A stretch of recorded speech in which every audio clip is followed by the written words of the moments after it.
excavate their remains and debate whether they were killed by a rival theorist or just sheer bone-deep exasperation. So the predation theory, as electrifying as it is, faces a formidable wall of skepticism built from taphonomy, anatomy, and chemistry. It forces us to acknowledge that an extraordinary claim requires extraordinary unambiguous evidence. And for many scientists, the evidence from the prehistoric crime scene at Arroyo del Vizcaíno is just too ambiguous, too open to other less dramatic interpretations to convict the giant sloth of serial murder. The jury is not just out. They're still arguing over what language the evidence is even written in. But the very existence of the debate forces everyone to re-examine the animal from the ground up, to question every assumption and look at its anatomy with fresh and perhaps more suspicious eyes. The debate rages on in your mind, a silent intellectual storm against the tranquil backdrop of the Pleistocene landscape. The case against the killer sloth seems strong, built on the solid bedrock of taphonomy, traditional anatomy, and isotopic chemistry. And yet the theory persists. It persists because its proponents, like any good defense team with a challenging case, have learned to look at the evidence from a very specific, unconventional angle. So let's, for a moment, step into their shoes. Let's suspend our disbelief, ignore the mountain of counter-evidence, and re-examine the anatomy of your slumbering Megatherium, not as a herbivore, but with the suspicious eye of someone actively looking for a killer. You start with the forelimbs again, those magnificent engines of power. We've considered them as branch pullers, but what if that power was for something else? Proponents of the meat-eating theory point to a very specific, rather technical, anatomical detail, the olecranon process of the ulna. That's the bony point of the elbow that you can feel on your own arm. In animals that need powerful limb extension for digging or pulling, like a badger or an anteater, this process is typically very long, providing excellent leverage for strong triceps muscles. But in Megatherium, the olecranon process is surprisingly short. A short olecranon sacrifices leverage and raw power for something else: speed. It allows for a much faster extension of the forearm. This is a feature often seen in carnivores that rely on a swift swipe or a stabbing motion with their forelimbs, like cats. So its elbow was built more like a switchblade than a crowbar. You think reassessing. It's a subtle clue, like finding out your mild-mannered tea-sipping accountant has a black belt in karate. It doesn't mean they're going to start breaking boards in the office, but it just makes you look at them a little differently. This interpretation of the short olecranon as an adaptation for a rapid strike is a cornerstone of the predatory argument. Coupled with the flexibility of the forearm, its ability to rotate or supinate, it paints a picture of a limb that wasn't just for pulling things straight towards the mouth, but one that was capable of complex, rapid, and forceful movements. And those claws, re-examined through this predatory lens, transform from hooks into daggers. Farina and his colleagues argued that their shape wasn't ideal for slashing, which might risk breakage, but was perfectly suited for stabbing. A powerful, swift thrust from that fast-extending forearm could drive the central claw deep into the soft underbelly of an overturned glyptodont, puncturing vital organs. In this view, the Megatherium wasn't a slasher. It was a stabber, using its immense weight and strength to pin and dispatch its prey with a few targeted, devastating blows. But what about the head? Even proponents of this theory have to concede that the head and neck seem rather small and graceful for a predator of this size. And the teeth, as we've established, are a huge problem. This is where the theory has to get creative. To get around the dental issue, the hypothesis posits that Megatherium must have been a highly specialized soft tissue specialist. It wouldn't have been crunching bones or shearing tough hides with its teeth. Instead, after killing its prey and tearing open the body cavity with its claws, it would have used its long, flexible tongue and muscular lips to consume the softest parts, the organs, the viscera, and perhaps lapping up the blood. It was apparently a very picky eater for a supposed carnivore, you muse. No bones for me, thank you. Just the organs and the choicest cuts. I'm on a very specific no-crunch diet. It's a way to make the theory work, but it paints a picture of a predator with a very unique, and some might argue rather inefficient, method of consumption. This whole approach of reinterpreting anatomy based on presumed function is part of a broader historical development in paleontology known as functional morphology. The shift from simply describing fossil bones to using engineering principles, Biomechanics and comparisons with modern animals to actively reconstruct how those bones worked truly blossomed in the latter half of the 20th century. Figures like the British zoologist Robert McNeill Alexander, whose work on animal mechanics became legendary, laid much of the groundwork. This functional approach is what allows paleontologists to build these fascinating, if sometimes conflicting narratives of motion and behavior from static skeletons. The sheer phylogenetic dissonance of the theory is, of course, a quirky fact in itself. The closest living relatives of your 6-ton potential glyptodont killer are the famously placid, slow-moving, leaf-munching tree sloths. It's the ultimate paleontological family scandal. You can't help but chuckle. You know your cousin Megatherium, right? The big one. Well, apparently he wasn't just eating leaves. He was stabbing things. The family reunions must have been incredibly awkward. Naturally, every one of these anatomical reinterpretations is at the heart of the ongoing academic debate. Is the short olecranon truly a signature of a predatory strike, or could it be an adaptation related to its unique pedalateral locomotion, or perhaps for rapid, short-range branch adjustments? Does the forearm flexibility just mean it was good at manipulating foliage from different angles? The herbivore camp has plausible, biomechanically sound counterarguments for every point. They argue that looking for killer traits in Megatherium is a form of confirmation bias. If you start out looking for a murderer, you can make anything look like a weapon. Still, by forcing yourself to see the animal through this dark, predatory lens, you gain a new appreciation for the ambiguity of the fossil record. The same bones can indeed tell very different stories. The skeleton of the gentle giant and the skeleton of the killer sloth are one and the same. Only the interpretation of their function changes. It's a powerful testament to the fact that our understanding of these animals is a construct, a hypothesis built on evidence, but a hypothesis nonetheless. And it makes you wonder, if even the bones can be read in two such wildly different ways, could the same be true for that seemingly definitive chemical evidence? Could those isotopic signatures, which so clearly shouted herbivore, have a hidden nuance, a different interpretation that the scientific community had been missing? So you've turned the skeleton of your Megatherium over and over in your mind, looking at its bones through the eyes of a skeptic, through the eyes of a prosecutor. You've seen how the same elbow joint can be interpreted as a tool for pulling leaves or a weapon for a lightning-fast strike. It's a fascinating, if slightly dizzying exercise in perspective.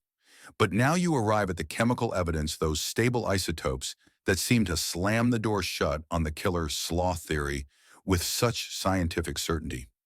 That data, the bulk analysis of bone collagen, consistently painted a picture of a C3 browse herbivore. How could any theory of meat eating, however occasional, survive that? Well, if you're determined to keep the possibility alive, you have a couple of arguments you can make. The first and most straightforward is that very occasional meat eating might not even register. Bone collagen turns over slowly. Its isotopic signature is an average of the diet over many years. If your Megatherium here spent 364 days of the year munching on leaves and then on its birthday, perhaps scavenged a nice juicy glyptodont leg, that single meaty meal would be a mere drop in a vast ocean of leafy green isotopic signals. It would be the chemical equivalent, you reason, of finding a single microscopic speck of bacon in the compost bin of a lifelong committed vegan.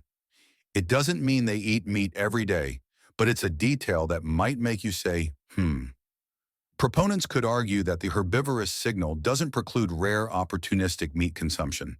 It just means it wasn't the animal's primary or even secondary food source.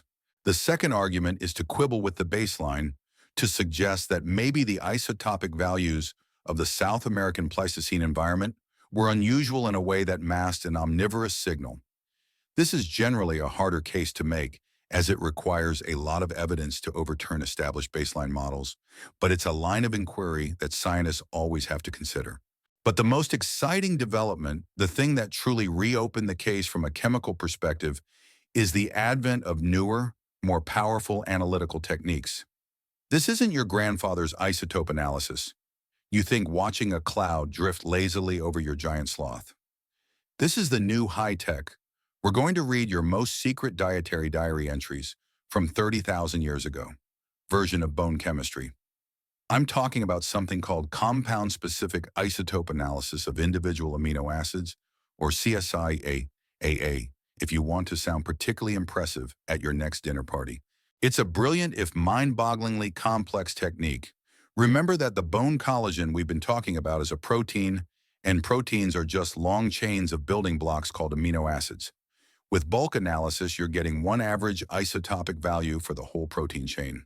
With CSIA-AAA, scientists can now break down that protein into its constituent amino acid links and measure the nitrogen isotope, delta, 15 RES value of each one individually. Why does this matter? Because different amino acids behave differently. Some, like phenylalanine, are source amino acids.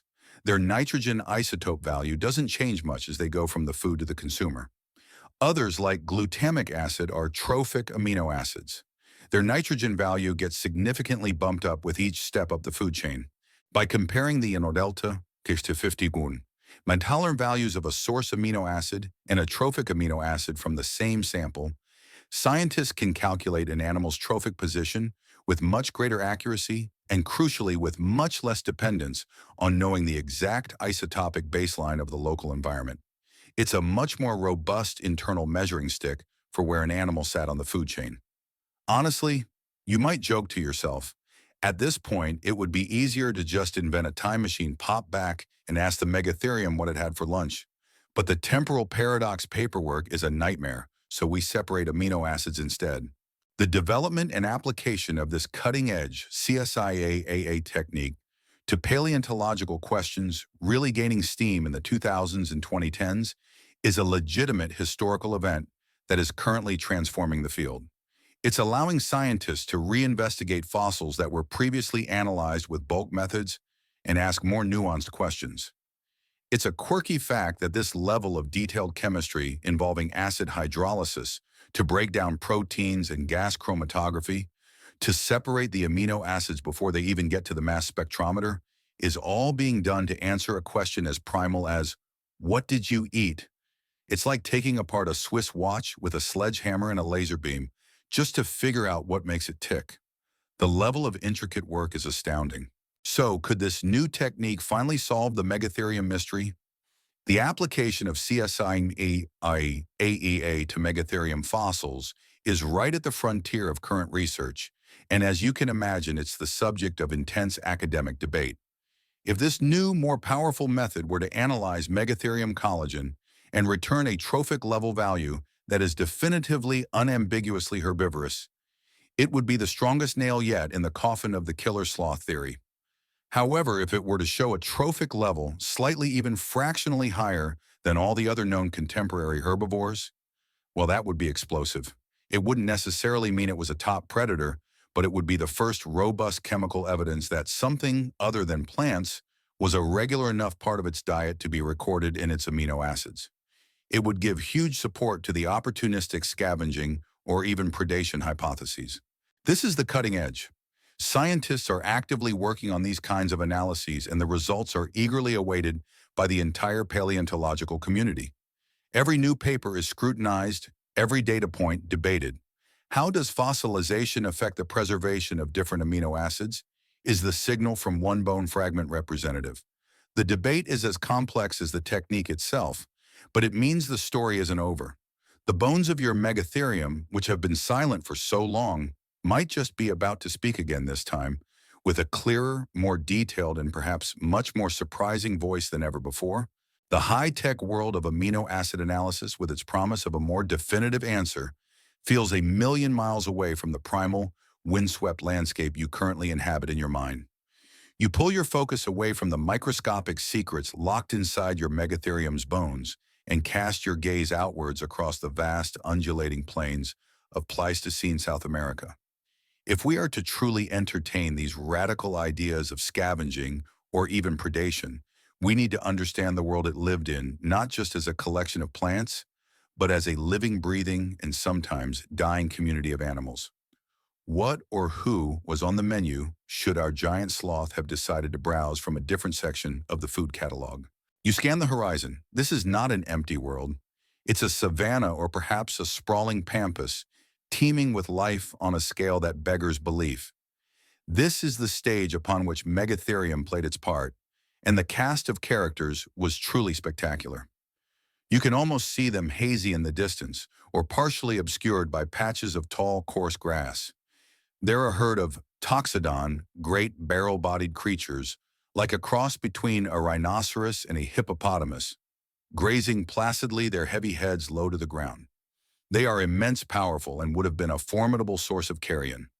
A little further on, perhaps you spot the bizarre form of Macrauchenia, an animal that looks like it was designed by a committee that couldn't agree on anything. The Pleistocene pampas, you muse, was like nature's attempt at designing creatures by randomly sticking parts from different animals together. Let's give this one a camel's body and long legs, but also a weird short trunk. Perfect. And this one, let's just make it a giant angry armadillo with a weaponized tail. It was a wild time for evolutionary creativity. And then there are the armored beasts, the ones central to that controversial predation theory. You see a low-domed shape moving with ponderous, inexorable slowness through a patch of lower scrub, a glyptodon. Perhaps a glyptodon itself with its beautifully patterned shell, or its even more formidable cousin, Dodecurus. These were not just walking fortresses. As a quirky but important fact, Dodecurus sported a long, flexible tail tipped with a massive spiked bony club, a mace that would make a medieval knight weep with envy. Trying to hunt a Dodecurus, you can't help but think, would be a nightmare. You'd have to dodge that giant, spiky wrecking ball of a tail while somehow trying to flip over a 1.5-ton living tank. It's less a hunt and more a very dangerous, very high-stakes game of biological whack-a-mole. But their slowness, their vulnerability, if overturned, made them the perfect theoretical target for a predator like Megatherium, who could substitute overwhelming strength for speed. The sheer richness of this fauna was something that astonished the first European naturalists to explore the region. A pivotal historical event in bringing this lost world to light was, of course, the voyage of the HMS Beagle in the 1830s. A young Charles Darwin traveling through Argentina was astounded by the fossils he unearthed. He found the remains of Megatherium, Toxodon, Glyptodon, and other giants and pondered the law of succession of types. Noticing the relationship between these extinct giants and the smaller living sloths and armadillos of the same continent, he marveled at this world of extinct behemoths, a world where the ground literally trembled with their passage. His discoveries fired his imagination and formed a crucial piece of the puzzle that would eventually lead to his theory of evolution by natural selection. In the distance, you might see a herd of ancient, somewhat stocky horses of the genus Hippidian, or perhaps the graceful forms of the long-necked camelid Paleolama. While too swift and agile to be considered prey for a lumbering Megatherium, their existence meant a constant supply of potential carcasses on the landscape due to illness, injury, or predation by the true carnivores of the region, like Smilodon. And towering over them all, you might catch a glimpse of a herd of Gomphotheres, specifically Notio-mastodon, elephant relatives whose immense bodies would represent a veritable mountain of meat for any scavenger powerful enough to claim it. Of course, a crucial element in this ecosystem, especially in the latter part of the Pleistocene, was the arrival of another highly effective predator and scavenger, early humans. Their presence would have complicated things immensely, creating competition for all resources, including carcasses, but also potentially creating more carcasses through their own hunting activities. The paleoecological debate surrounding the population dynamics of all these creatures is intense. How many of each of these giant species could the landscape support? Did their numbers boom and bust with the cyclical climate changes of the Ice Age? Understanding the relative abundance of glyptodonts versus, say, toxodonts is vital for assessing how viable a specialized predatory strategy on one or the other might have been for Megatherium. The availability of food is everything. You look back at your Megatherium, still a picture of shaggy serenity. It seems so out of place, so fundamentally different from the other creatures you see dotting the landscape. Its immense size, its strange, almost humanoid posture when it rears up, its seemingly slow and deliberate nature. And yet it was a survivor, a dominant player in this world for millions of years. Looking at the sheer variety of potential food sources walking, waddling, and rumbling across these plains, the idea that it might have supplemented its diet becomes much more plausible. The environment was rich with opportunity, with packages of protein and fat just waiting for a creature strong enough to take them. The world of Megatherium was not just a world of trees and leaves. It was a world of giants of all shapes and sizes, a complex web of interactions of life and death, of eating and being eaten, or at least being eaten after you've already died. Surveying this incredible menagerie, you realize that to understand Megatherium's diet, you can't just look at the sloth itself. You have to look at its entire world, at the resources available in the broader ecological pantry. And we've just surveyed the meat aisle. Now we should probably take a closer look at the produce section. Your survey of the Pleistocene menagerie, that spectacular cast of walking fortresses and trunk-snouted cameloids, confirms one thing: the world of your Megatherium was certainly not lacking in potential meat on the hoof, whether freshly dispatched or conveniently expired. But now you shift your focus from the fauna to the flora, from the moving figures on the landscape to the landscape itself. You look at the vast sea of vegetation that forms the very foundation of this entire ecosystem, the great green engine powering all this magnificent life. If Megatherium was, as the bulk of the evidence suggests, primarily a plant eater, what exactly was on the menu at its continental scale salad bar? The environment wasn't a monotonous green carpet. It was a complex mosaic shifting with latitude-altitude and the rhythmic pulse of ice age climate cycles. You see vast open grasslands, the famous pampas, swaying under the relentless wind. But you also see patches of open woodland, dense riverine forests lining the waterways, and thorny, arid scrublands. It was a world of varied textures and shades of green and brown. The key to understanding Megatherium's place here is remembering those isotopic signatures. Its bones whispered a preference for C3 plants, trees, shrubs, and cool climate forbs and grasses. This means that while it lived in and around the great grasslands, it likely wasn't eating the grass itself, at least not the dominant types. Megatherium looked at the vast fields of grass that other herbivores like the horses were raving about. You imagine, and basically said, "No thanks, I'm C4 free. I prefer the artisanal, locally sourced tree branch." So you turn your attention to the clusters of trees and the dense thickets. What would you find there? The Pleistocene flora of South America was rich and diverse. You might see relatives of modern trees like Prosopis, the mesquites with their tough, woody beans. There would have been various members of the legume family offering protein-rich leaves. And here's a quirky fact: many of the plants available belong to families we now associate with our own dinner plates or medicine cabinets. For example, the family Solanaceae, which today gives us potatoes, tomatoes, and bell peppers, was present. But this family also includes some famously toxic plants like deadly nightshade and tobacco.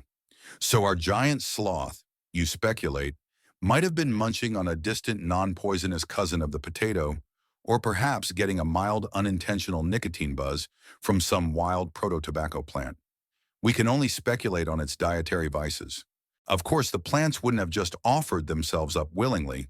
This was an evolutionary arms race.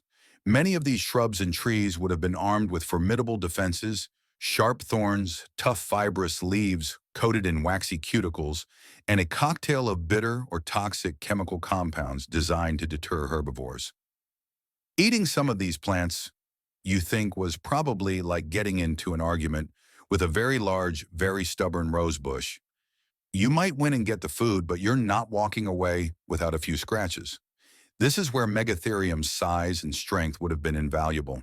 It could simply power through physical defenses, pulling down thorny branches or stripping tough leaves without much fuss, and its presumably robust digestive system, that great internal fermentation vat, would have been tasked with breaking down the tough fibers and detoxifying any harmful compounds. The ability to reconstruct these ancient plant communities with such detail is a testament to the sciences of paleobotany and palynology. A major historical development in our understanding of past ecosystems was the refinement of techniques to analyze fossil pollen and spores extracted from sediment cores drilled from ancient lake beds and bogs. Starting in earnest in the mid-20th century, scientists could drill down through layers of accumulated mud, with each layer representing a slice of time. By identifying the microscopic pollen grains preserved in each layer, They could build a detailed history of the local vegetation, tracking how a landscape shifted from a cool, dense forest to a warmer open grassland and back again as the Ice Age glaciers advanced and retreated. This provides the crucial environmental context for the fossil animals, telling us exactly what kinds of plants were available for them to eat. The Pleistocene salad bar was extensive. You think surveying the diverse landscape. You had your tough, chewy, high-fiber options, your potentially toxic mystery greens, and your softer, more palatable leaves. A real culinary adventure for a discerning 6-ton browser. And this is where a key academic debate about Megatherium's specific lifestyle comes into play. Was it a true forest dweller, deeply dependent on dense woodlands? Or was it more of an edge species, preferring the interface between woodland and open savanna, where it could browse on scattered trees and shrubs while enjoying the open space? Or was it a highly adaptable generalist capable of thriving in a wide variety of these habitats as long as enough C3 browse was present? Its adaptability to these shifting floral landscapes driven by climate change would have been a critical factor in its long-term survival. Looking at this rich, varied world of plants, you can see how it could easily have supported a giant like Megatherium. The resources were there. The evidence from its teeth and bone chemistry aligns beautifully with it being a C3 browser, a specialist in this particular corner of the plant kingdom. The herbivore theory rests on this very solid environmental foundation. And yet this world of plenty was also a world of intense competition. Remember the toxodonts, the gomphotheres, the other ground sloths, the camelids, the horses? They weren't all eating the exact same things, but there was significant overlap. The pressure on the available browse must have been immense. In this context of constant shoulder-to-shoulder competition with other giant herbivores, the lure of an alternative uncontested food source, like a fresh carcass that everyone else is too small to open or defend, might start to seem very tempting indeed. The very richness of the plant world by supporting so many herbivores created the crowded competitive conditions that might have encouraged a pragmatic giant to occasionally step outside its usual dietary box. The question of what it ate, you realize, is inseparable from how it behaved both towards the plants it consumed and the other animals it lived alongside. The Pleistocene world you're observing is a crowded competitive place, a complex tapestry of plant eaters and the carnivores that stalk them. In such a world, an animal's success depends not just on its own physical tools, its teeth, its claws, its digestive prowess, but also on its behavior. You look at your solitary Megatherium, a lonely, shaggy mountain taking in the afternoon sun, and you begin to wonder about its social life. Was it always this alone? Or did this particular individual just get sent to its room for not finishing its forest? The question of whether Megatherium was a solitary wanderer or a social creature is another crucial piece of the puzzle, and one that has direct implications for all those competing dietary theories. For a long time, the default assumption for many of these giant lumbering beasts was that they were solitary. Like modern rhinos or many species of barren animal, that large needs a huge territory to support itself, and living in large groups could mean quickly exhausting the local resources. It's easier to find enough food for one 6-ton giant than it is for a whole herd of them. In this model, Megatherium would be a lonely nomad, its interactions with others of its kind being rare and likely limited to terse territorial disputes or brief encounters for mating. A solitary life would mean it had to find all its own food, defend its own kills or scavenge finds, and raise its young entirely on its own. But hints and clues have emerged over the years to suggest a more complex, more social existence. Some fossil sites, for instance, have yielded the remains of several ground sloths of varying ages in close proximity. While these can often be explained away by natural accumulations, as we've discussed, they do keep the possibility of group living on the table. But the most compelling evidence for social behavior doesn't come from bones at all. It comes from footprints left in ancient mud. A truly remarkable historical event in our understanding of these animals was the discovery and study of the Pehuenco paleontological site in Argentina. First reported in the 1980s and studied extensively since by researchers like Dr. Teresa Manera de Bianco, this site preserves a wide swath of late Pleistocene coastal mudflat, complete with the fossilized tracks of numerous megafauna, and among them are the unmistakable massive footprints of Megatherium. What's truly incredible is that the site seems to preserve a trackway of an adult Megatherium walking alongside a much smaller juvenile individual. It's the ultimate take your kid to work day fossil, you think with a smile. See, son, this is how you casually lean on a tree until it gives up and becomes lunch. Now try to keep up. This isn't just a jumble of bones. It's a frozen moment of behavior, a snapshot of what is almost certainly a parent guiding its offspring across the landscape. This single piece of trace fossil evidence powerfully suggests a prolonged period of parental care, a fundamental form of social behavior. It hints that young Megatherium weren't just born and left to fend for themselves. They traveled with and learned from at least one parent for a significant amount of time. And this, of course, is where the academic debate takes off. Does this trackway just represent a mother and child pair, the most basic family unit? Or does it hint at larger, more complex social groups, perhaps extended family units like you see in modern elephants? The evidence is tantalizingly incomplete. A herd of Megatherium is a mind-boggling thought. It wouldn't be called a herd, you jest to yourself. It would probably be called a cataclysm or an avalanche of sloths, something that required its own weather warning. Now let's connect this back to diet. A social structure, even if it's just a mother-offspring pair, changes the entire dynamic of feeding. A group, for instance, would be far more formidable at a carcass site. A whole family of Megatherium showing up to a scavenged gomfo, there you imagine would be the Pleistocene equivalent of your entire extended family of in-laws arriving unannounced for a week-long stay. Everyone else on the scene just quietly vacates the premises, no questions asked.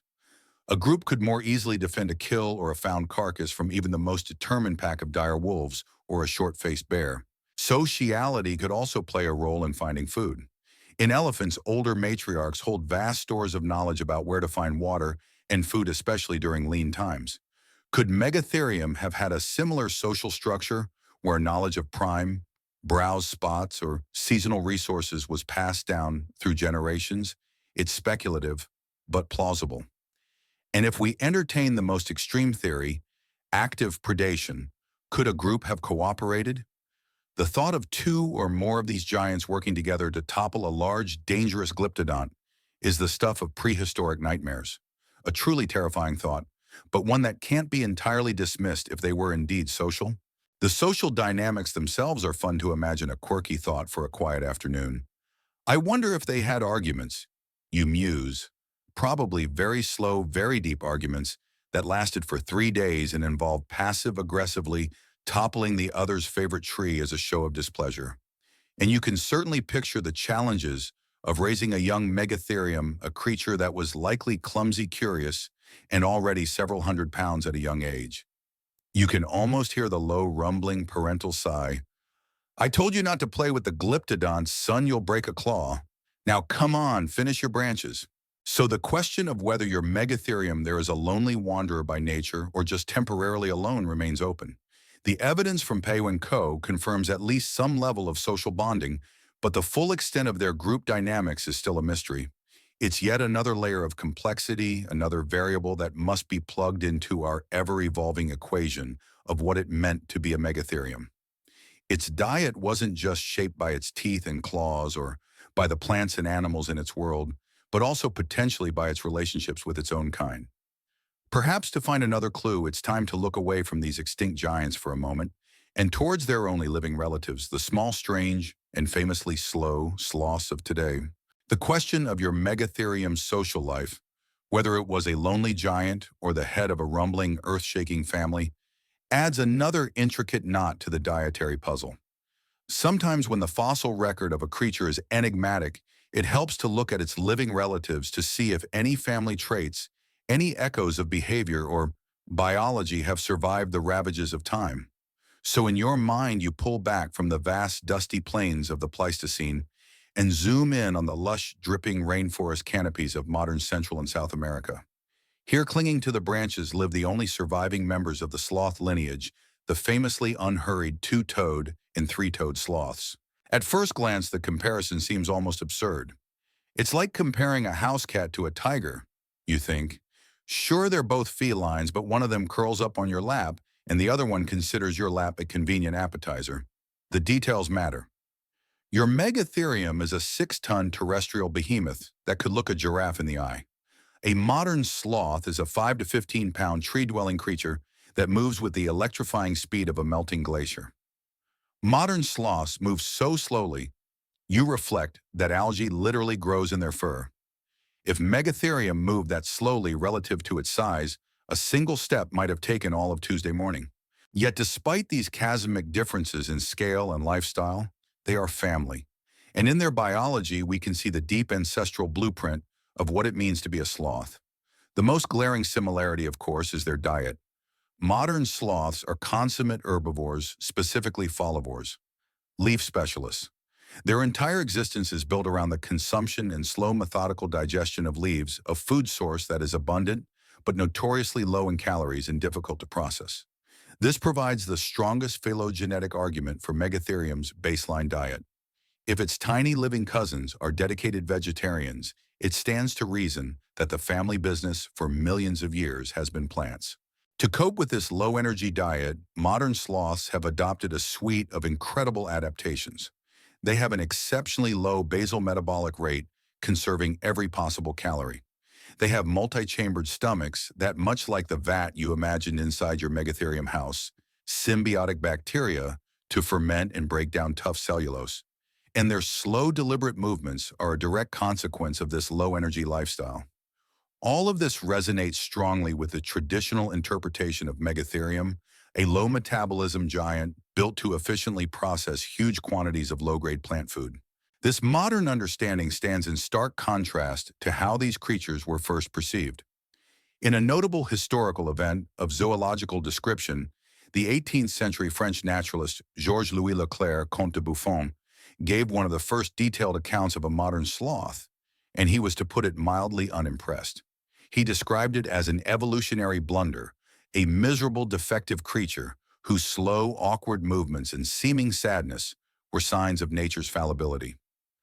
That 18th century naturalist, you chuckle, basically looked at a living sloth and said, "Nature, you really phoned it in on this one, didn't you?" Little did he know its great-granduncle could have toppled the very tree he was likely leaning against. Buffon saw only weakness, failing to recognize the sloth's slowness as a masterful adaptation for energy conservation. And the quirkiness of modern sloths only deepens the comparison. It's a well-known fact that their shaggy, grooved fur is not just a coat, it's a mobile ecosystem.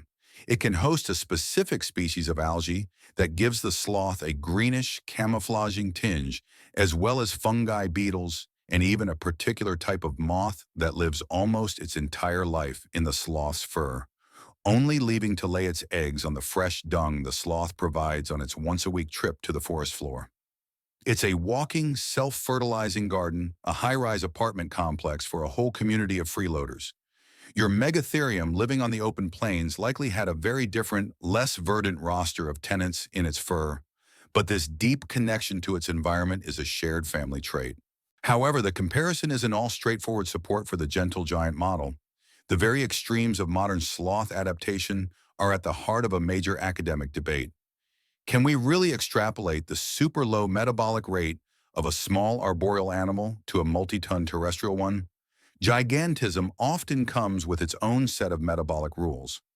An animal as large as Megatherium would lose heat much more slowly than a small one, an advantage in cooler climates, but its sheer mass would require immense energy to move.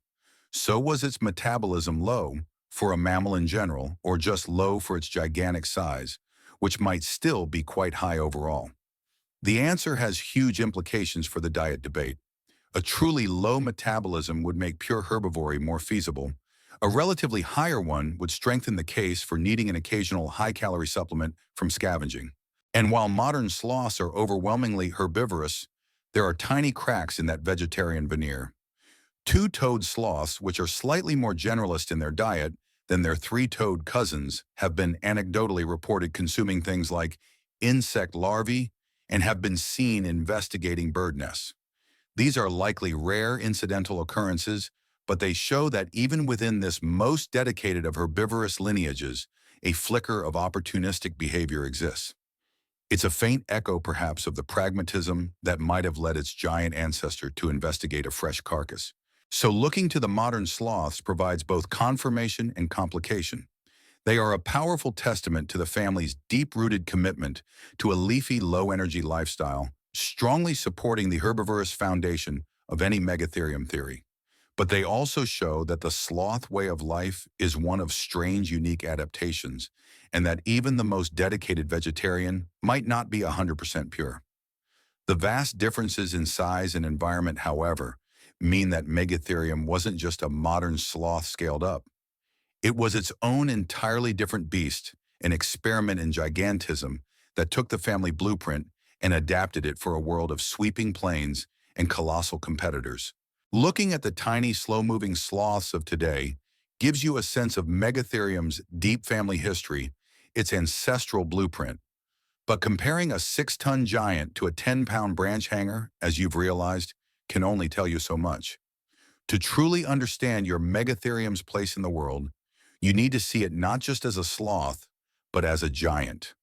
And to do that, you have to look at the other giants. It shared the landscape with the other colossal creatures that made up the thundering, munching, megafaunal community of Pleistocene South America. This wasn't a one-beast show. It was a spectacular, crowded stage.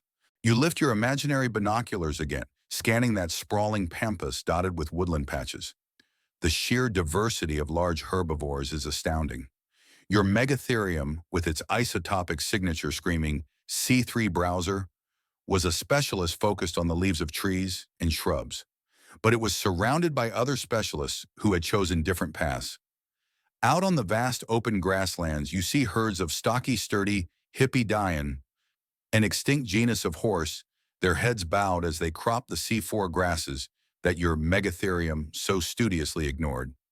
Near a watering hole, a group of massive Toxodon, those bizarre 2-ton beasts that look like a rhino, forgot its horn and decided to crossbreed with a hippo, are likely doing the same, their broad muzzles adapted for grazing. It's a classic case of niche partitioning. A well-organized potluck, really, you think? The horses brought the grass salad, the Toxodons brought another slightly different grass salad, and Megatherium was in charge of the tree bark casserole. And everyone tried very hard not to be the main course brought by Smilodon. This partitioning allowed so many huge herbivores to coexist, but the competition wasn't always so neatly divided. Look over there, a family of Nochiomastodon. Those South American Gomphotheres is bulldozing its way through a small copse of trees. As elephant relatives, they were highly adaptable mixed feeders. Isotopic studies show their diets could vary widely, sometimes focusing on C4 grasses, but at other times shifting to browse on the same C3 trees in shrubs that Megatherium relied on. Here the competition would have been direct and intense. A Gompho there with its powerful trunk and tusks would have been a formidable rival for access to the best browse spots. And what about the other giants? The Glyptodonts, those walking armored domes, were likely low grazers, their rigid bodies and downward-facing heads unsuited for high browse. Their diet of low-lying vegetation put them in a different category from Megatherium. Then there was the strange and wonderful Macrochania, with its camel-like body and that much-debated trunk or prehensile snout. Its anatomy suggests it was also a browser, perhaps using its long neck and flexible nose to delicately strip leaves, placing it too in direct competition with the giant sloth. The ability to piece together these complex relationships is the result of a major historical development in paleoecology, large-scale ecosystem-level isotopic studies. From the 2000s onwards, it became more common for research teams to analyze not just one species, but dozens of different megafauna from the same fossil localities.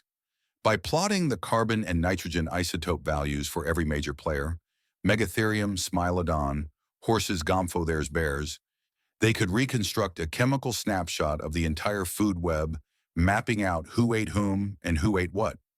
It's this comparative approach that allows us to say with confidence that Megatherium was a C3 browser, while its neighbors were often C4 grazers.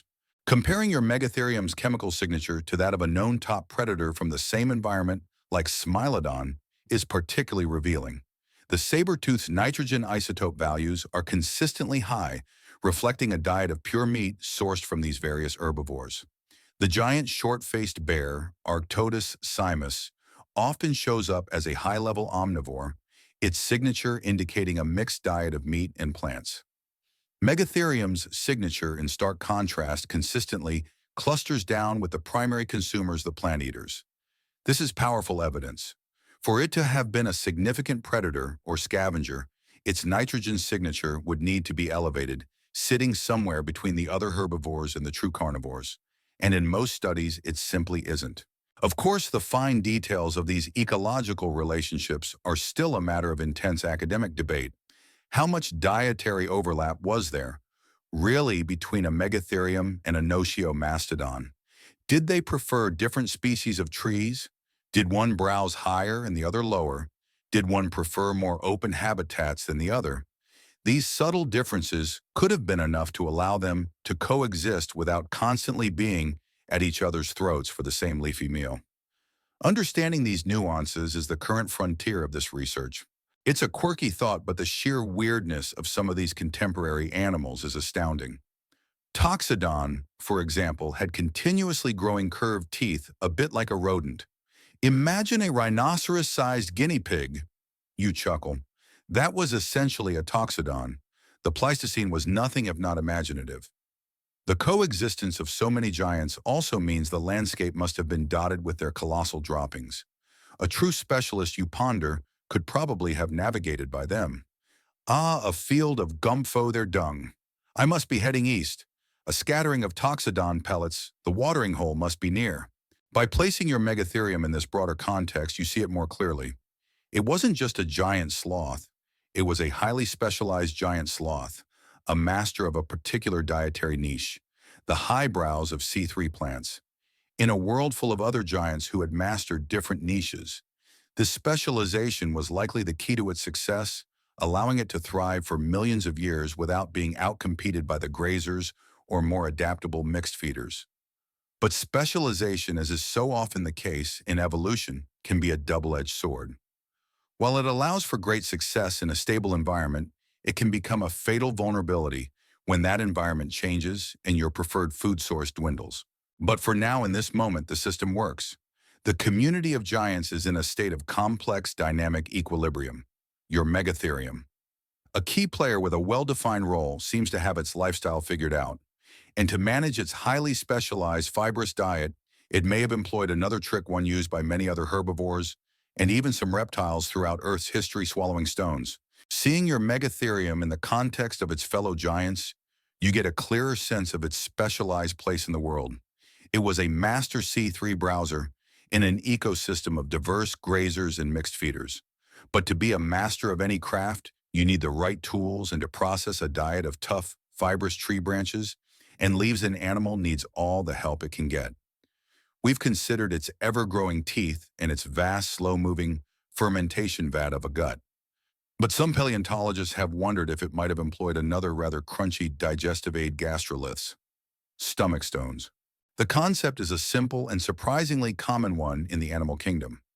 A gastrolith, from the Greek for stomach stone, is exactly what it sounds like: a rock that an animal intentionally swallows and holds in a muscular part of its digestive tract, like a gizzard.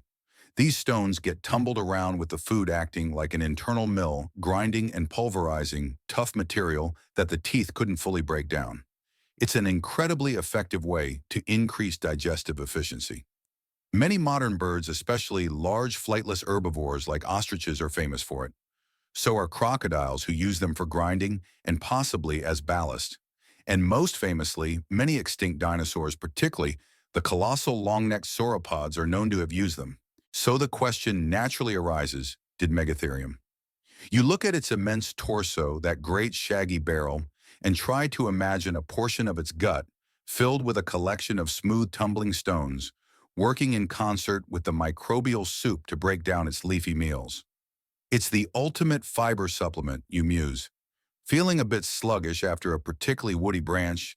Just swallow a few cantaloupe-sized rocks to get things moving. Not generally recommended by modern physicians, though. The idea is plausible. A diet rich in fibrous, woody material would certainly be easier to digest with the help of an internal rock tumbler.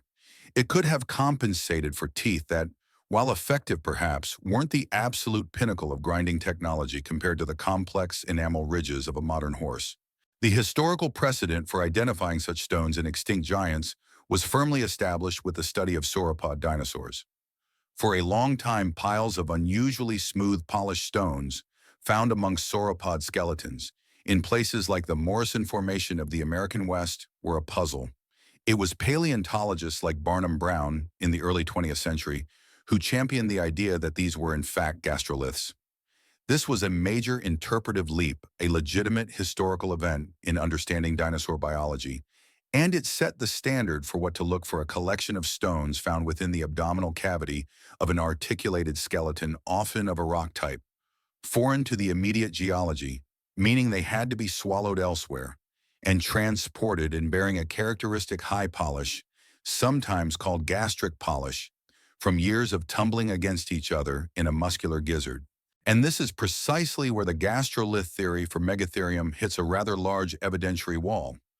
Despite decades of excavating Megatherium skeletons, there has never been a clear, unambiguous discovery of a mass of polished stones in the gut region of an articulated specimen. The smoking gun is simply missing. Megatherium is proving to be a very frustrating subject, you think to yourself. It refuses to leave behind its fossilized dung with any regularity. It won't mummify with its last meal intact, and now it appears it didn't even have the decency to swallow a few interesting rocks for us to find.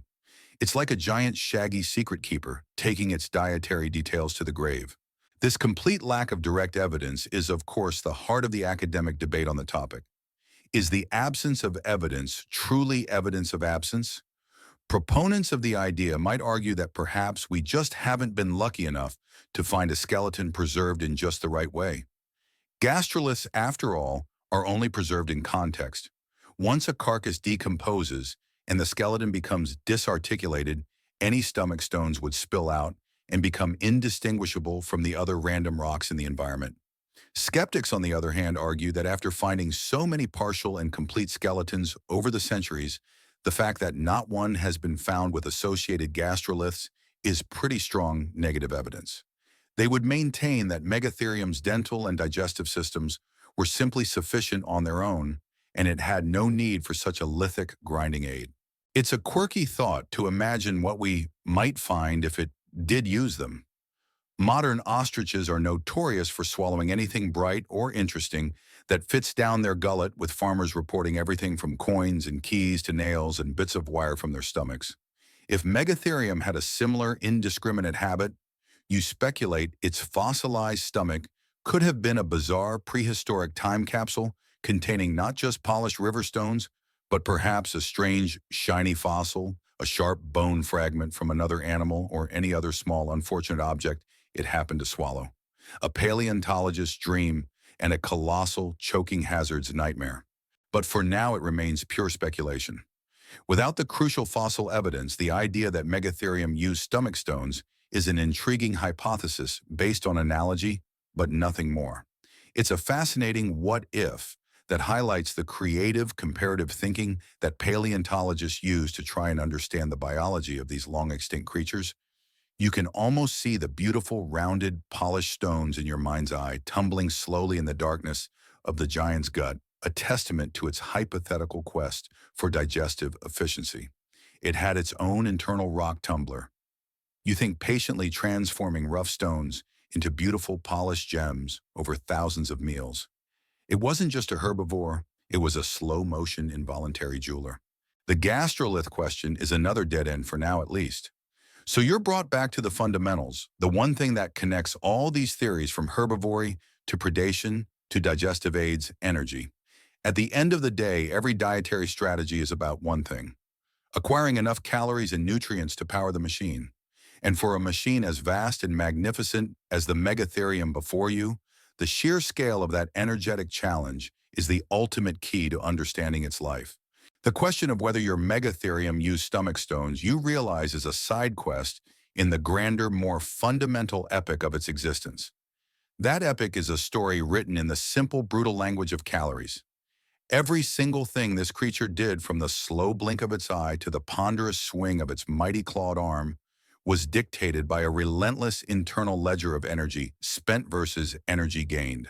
To truly understand its diet, you have to try and grasp the sheer monumental scale of its daily caloric needs. It's a number so large it almost loses meaning, but grappling with it is the key to everything. First, let's just restate the size of your shaggy friend over there. We're talking about an animal that could weigh between 4 and 6 tons.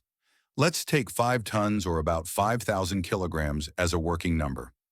That's the weight of a very large African elephant or a delivery truck. Now, how much fuel does it take to run a machine like that for a day? The science of figuring this out is called bioenergetics, and a foundational principle here is a legitimate historical event in physiology. The development of Kleiber's law in the 1930s by the Swiss-American biologist Max Kleiber. He studied animals of all sizes and found that an animal's metabolic rate doesn't just scale directly with its weight, it scales to its body mass to the 3/4 power. This law provides a baseline for estimating the energy needs of extinct animals. But as always with Megatherium, there's a wrinkle. It's a xenarthran, and its living relatives, the sloths and anteaters, are famous for having low metabolic rates, sometimes only 40–60% of what you'd expect for a typical mammal of their size. This, of course, is the central burning academic debate when it comes to Megatherium's energy budget.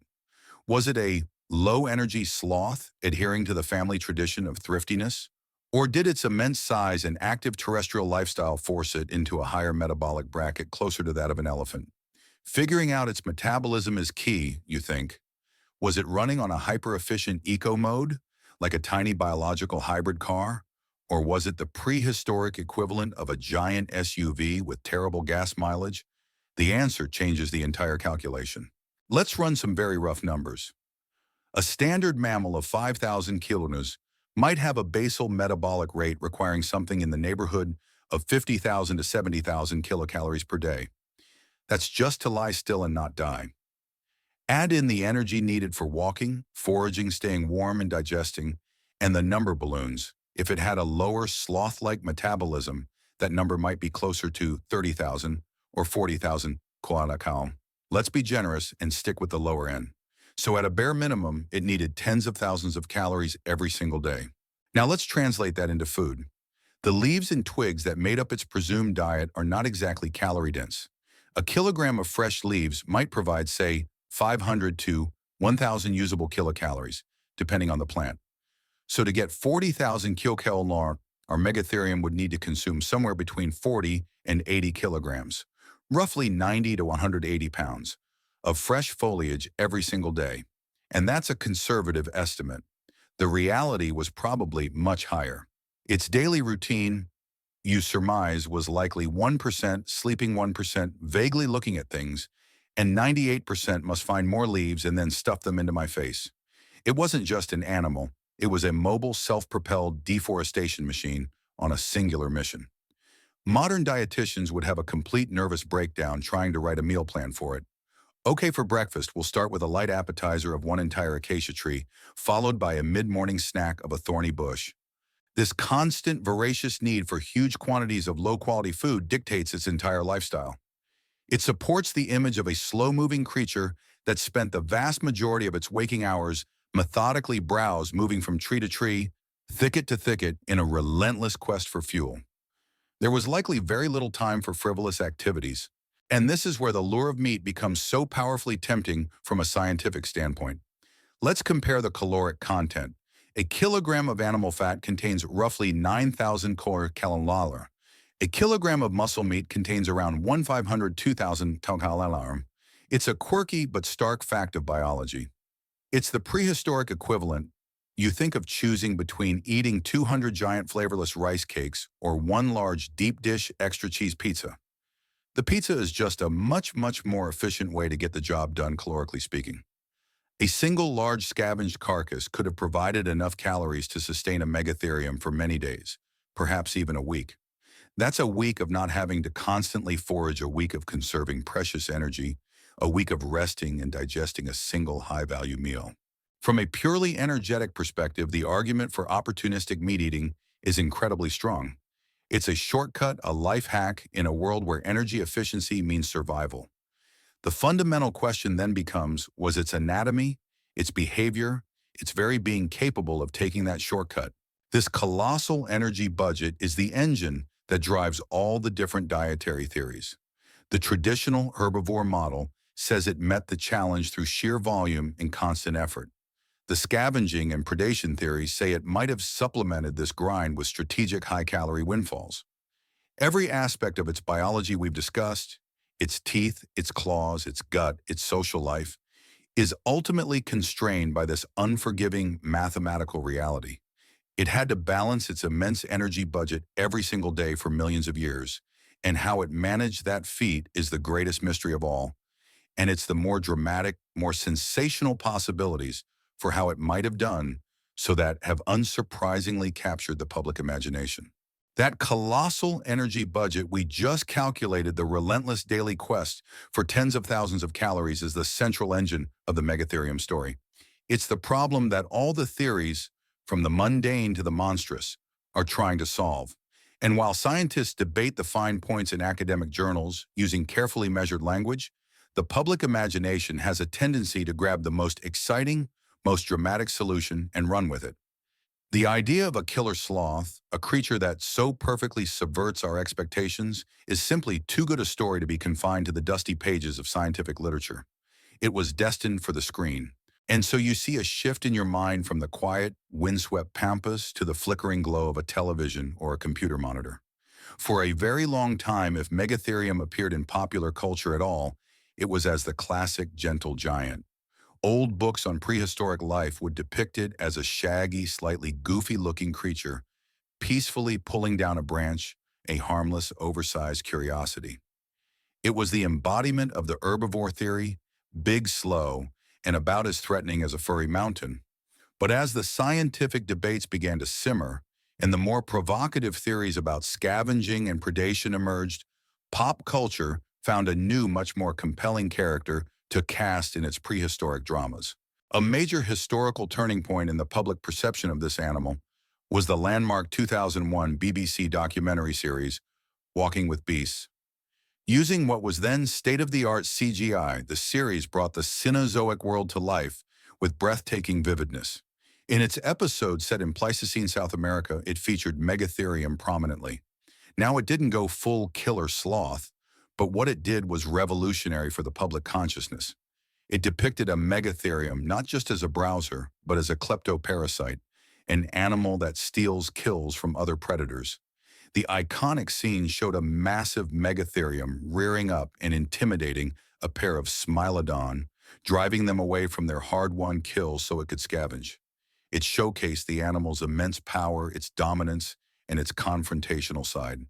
It single-handedly shifted the image from placid lawnmower to six-ton bouncer of the Pleistocene. From there, the aggressive sloth trope snowballed. A scientific paper might say, the isotopic data is largely inconsistent with regular carnivory, though occasional opportunistic scavenging cannot be definitively excluded. You reflect, but a TV documentary narrator over some dramatic thundering music will say, but was this gentle giant a secret killer, a demon of the plains? The tone you'll find is just a little different. Nowhere has this dramatic makeover been more effective than in the world of video games. In a game like Ark Survival Evolved, an incredibly popular survival game featuring a host of prehistoric and fantasy creatures, the Megatherium is a key animal, and it is anything but a peaceful browser. In video games, you note with some amusement, the Megatherium often gets a rage mode. Apparently nothing angered a giant sloth more than a prehistoric cockroach or a giant spider, as fighting insects gives it a massive power boost. It's a very specific, very dramatic character choice. This portrayal, experienced by millions of gamers, has solidified the image of Megatherium as a powerful, aggressive combatant, a creature you either tame or run from. Thanks to pop culture, you muse. If you mention Giant Ground Sloth to a lot of people, now they don't picture a slow leaf eater. They picture a 6-ton clawed beast that will flip over their car and demand their lunch money. The PR campaign has been remarkably successful. This enthusiastic adoption of the more sensational theories has unsurprisingly become a quirky feature of internet culture. The prehistoric murder sloth is a meme, a running gag, the subject of cartoons and forum debates that take the most extreme scientific hypothesis and gleefully run with it into the realm of full-blown monster mythology. The internet has basically promoted Megatherium. You think from unusual C3 browser to Cthulhu's bigger, furrier, and more heavily armed cousin. Of course, this creates a fascinating and ongoing academic debate about the relationship between science and popular media.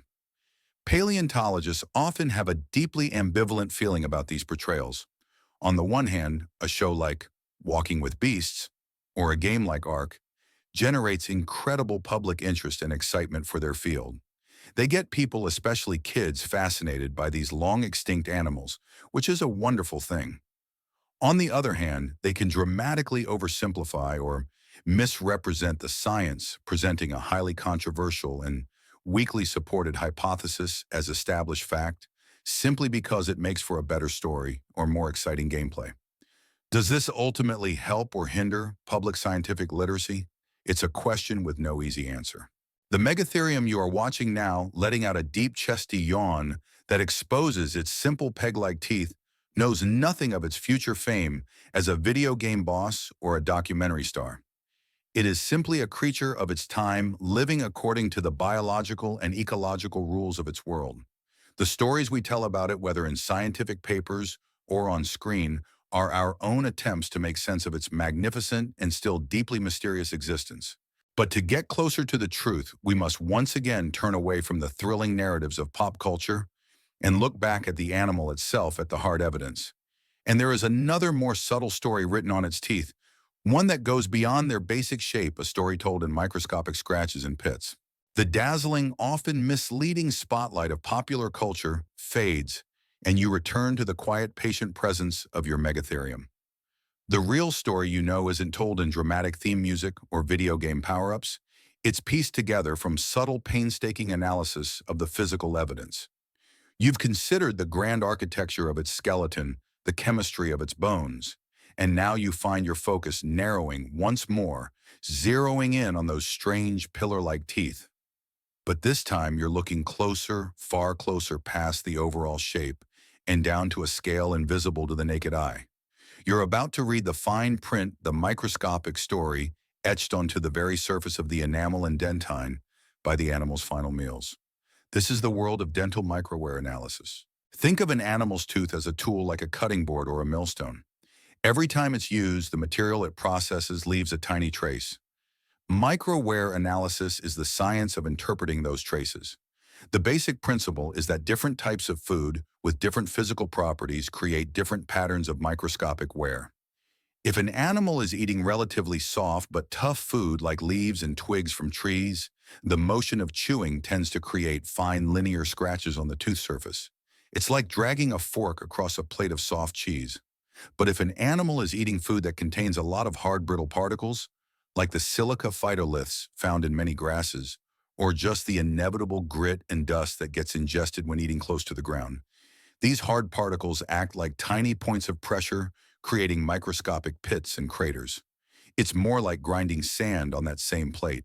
So by making a very high-fidelity mold of a fossil tooth surface, and then examining that mold under a powerful scanning electron microscope, paleontologists can map out this miniature landscape of scratches and pits. They are essentially reading microscopic graffiti you think left on a tooth by a piece of foliage from 30,000 years ago. It's the smallest scale, most painstaking detective work imaginable. By quantifying the number, length, and orientation of these features, they can build a detailed profile of the physical properties of what that animal was eating in the last days or weeks of its life. Unlike isotopes, which give you a long-term dietary average, microwear gives you a snapshot of the Last Supper, or perhaps the Last Supper and the few meals before it. It's like finding a fossilized takeout container next to the skeleton, you muse. It tells you a lot about what was on the menu right at the end.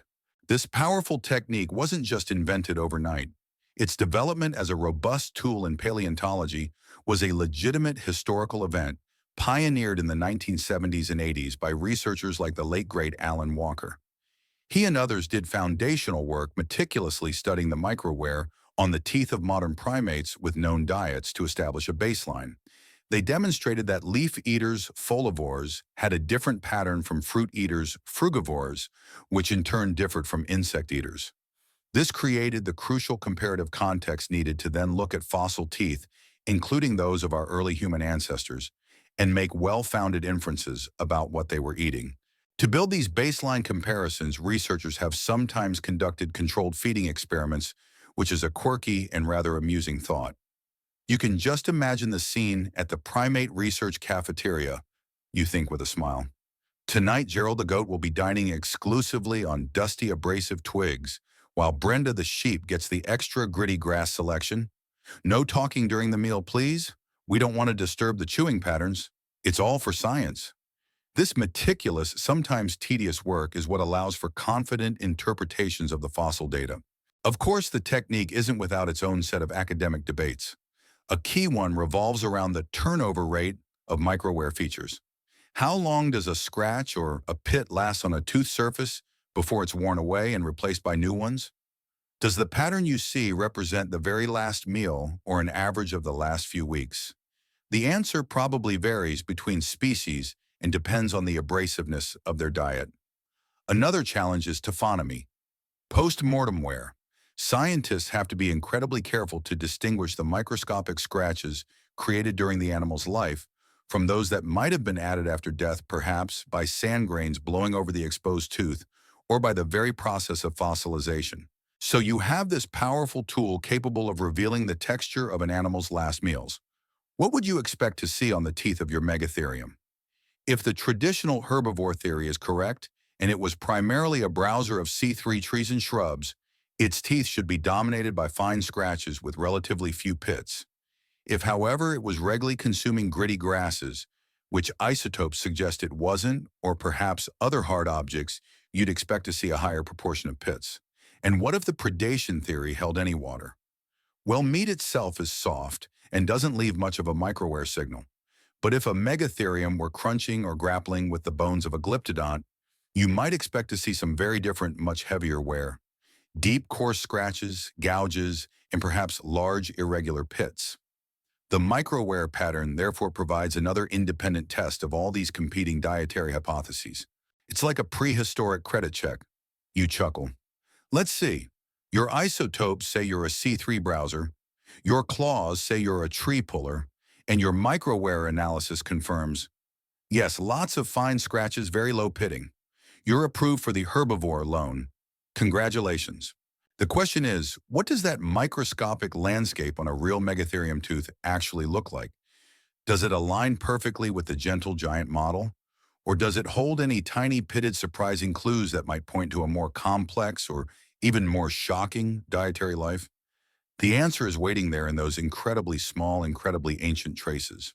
You've journeyed down to the microscopic scale to that tiny, intricate landscape of a Megatherium's tooth surface, a world of miniature pits and scratches, invisible to the naked eye. You understand the technique, the language of this landscape, how fine scratches whisper of soft leaves and how deep pits scream of hard, gritty foods. The stage is set, the evidence has been collected. So what story does this microscopic graffiti actually tell when paleontologists finally put the teeth of your giant shaggy companion under the microscope? What did they find? Well, after all the buildup, after all the sensational possibilities of killer sloths and monstrous scavengers, the results from dental microwear analysis were perhaps a little anticlimactic, but scientifically profound. In study after study, the teeth of Megatherium americanum told a remarkably consistent story. The pattern revealed was overwhelmingly dominated by fine parallel scratches. There were very few pits, and the scratches themselves were not the coarse, heavy gouges you'd expect from an animal eating a lot of grass mixed with grit. So after all that incredibly detailed microscopic detective work, you think the teeth basically just looked up and said, "Yep, leaves," just like we told you with the isotopes. Were you not listening? It might be the least dramatic conclusion to a forensic investigation ever, but in science, consistency is beautiful. This pattern is the classic signature of a browser. It's the kind of wear you see in modern animals that primarily eat the leaves and twigs of trees and shrubs. The fine scratches are created by the tough, fibrous nature of the leaves themselves, and by tiny airborne dust particles coating them. The near-total absence of heavy pitting strongly argues against a diet that included much C4 grass, which is rich in abrasive silica phytoliths. This beautifully corroborates the isotopic data that also pointed away from a grazing lifestyle. This sloth was clearly very particular about its diet, you muse. It seems to have been very careful about not getting sand in its salad. It had a more discerning palate than some humans I know. More importantly, this micro-wear pattern provides strong evidence against the more extreme dietary theories. If Megatherium were regularly scavenging or preying on other large animals, especially armored ones like glyptodonts, you would expect to see some evidence of bone consumption. Even if it was a soft tissue specialist, some incidental contact with bone seems almost inevitable when tearing into a carcass. Crunching or even scraping against bone would leave behind a very different pattern: deeper, more irregular scratches, crushed pits, and distinctive gouges. The fact that this signature is consistently absent on the teeth of Megatherium is a significant mark against the idea that it was regularly processing carcasses. It doesn't disprove that it might have, on a very rare occasion, slurped up some soft organs without ever touching a bone, but it makes a lifestyle involving regular meat eating and the bone contact that would entail highly unlikely. The application of these micro-wear techniques to South American megafauna, including ground sloths, has been a key area of research representing a significant historical development in understanding that continent's unique prehistoric ecosystems. Studies by paleontologists like Mrs. Bargo and her colleagues, for example, have meticulously analyzed the micro-wear of numerous fossil mammals from the Pampas region. Their work has been crucial in confirming that Megatherium was indeed a dedicated browser occupying a different feeding niche from contemporary grazers like the horses and some of the notungulates. The patience required for this kind of work is a quirky fact of scientific life. You can imagine a researcher in a darkened lab, their face illuminated only by a computer monitor connected to a scanning electron microscope. They might spend days, even weeks, on a single tooth, meticulously mapping, measuring, and counting thousands of individual microscopic features to build a statistically robust picture. The person who does this kind of work, you think, must have the calmest hobbies in the world, like watching paint dry or competitive moss growing, just to unwind from the high-octane excitement of counting 30,000-year-old scratches. Of course, no single line of evidence is ever entirely free from academic debate. While the general browse signal is clear, some researchers might debate the subtle variations seen between different individuals or fossils from different locations. Does a slightly different scratch orientation on one specimen suggest it was eating a different type of tree, or just that it was chewing at a slightly different angle? Could some post-mortem abrasion be confusing the signal? These are the fine-grained discussions that take place at scientific conferences and in the pages of academic journals as researchers work to refine the picture. But these are debates about the specific type of browse, not about whether it was browse in the first place. The big picture remains remarkably clear. So the microscopic story etched on the teeth aligns almost perfectly with the chemical story told by the isotopes and the anatomical story suggested by the traditional interpretation of its skeleton. The evidence from three separate independent lines of inquiry all converges on the same conclusion: your Megatherium was first and foremost a browser, a consumer of leaves and twigs. The gentle giant model, which had come under such dramatic attack from the exciting scavenging and predation theories, suddenly looks stronger than ever, reinforced by these tiny ancient scars. It feels like we're closing in on a final answer. And yet the book of bone chemistry is a thick one. The story of carbon and nitrogen is just the first chapter. There are other, more subtle chemical signatures that can be coaxed from fossil bone, other trace elements that can hold clues to an animal's diet, environment, and physiology. The investigation isn't quite over yet. The evidence from the microwear seems to have settled the dust, literally and figuratively. Those tiny scratches, consistent across multiple specimens, tell a tale of browse on leaves and twigs, a story that harmonizes beautifully with the song of the stable isotopes. The case for Megatherium, the gentle herbivore, seems stronger than ever, while the sensational image of the killer sloth fades back into the realm of speculative fancy and pop culture.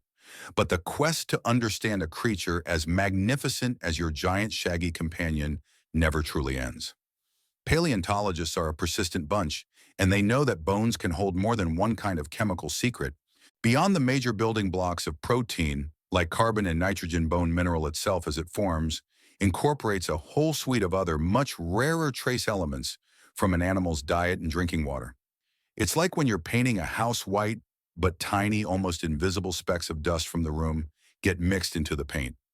By analyzing these trace elements, scientists can sometimes deduce even more about an animal's diet and environment. It's like delving into the footnotes of the bone's chemical diary. One of the classic tools in this particular chemical kit is the ratio of strontium to calcium, CO. Strontium is an element that is chemically very similar to calcium, so it gets taken up by plants from the soil and water. When a herbivore eats those plants, the strontium hitchhikes along with the calcium and gets incorporated into its bones. However, as you move up the food chain, a process of biopurification occurs. The bodies of animals are slightly better at absorbing calcium than they are at absorbing strontium. So a carnivore that eats the herbivore will end up with a lower SRCA ratio in its bones than the herbivore it ate. This means that as a general rule, herbivores have high SRCA ratios and carnivores have low SRCA ratios. It's another neat chemical trick for telling them apart, you think. Herbivores are just naturally high in strontium. It's their thing. They were into strontium way before it was cool. So in theory, we have another independent test.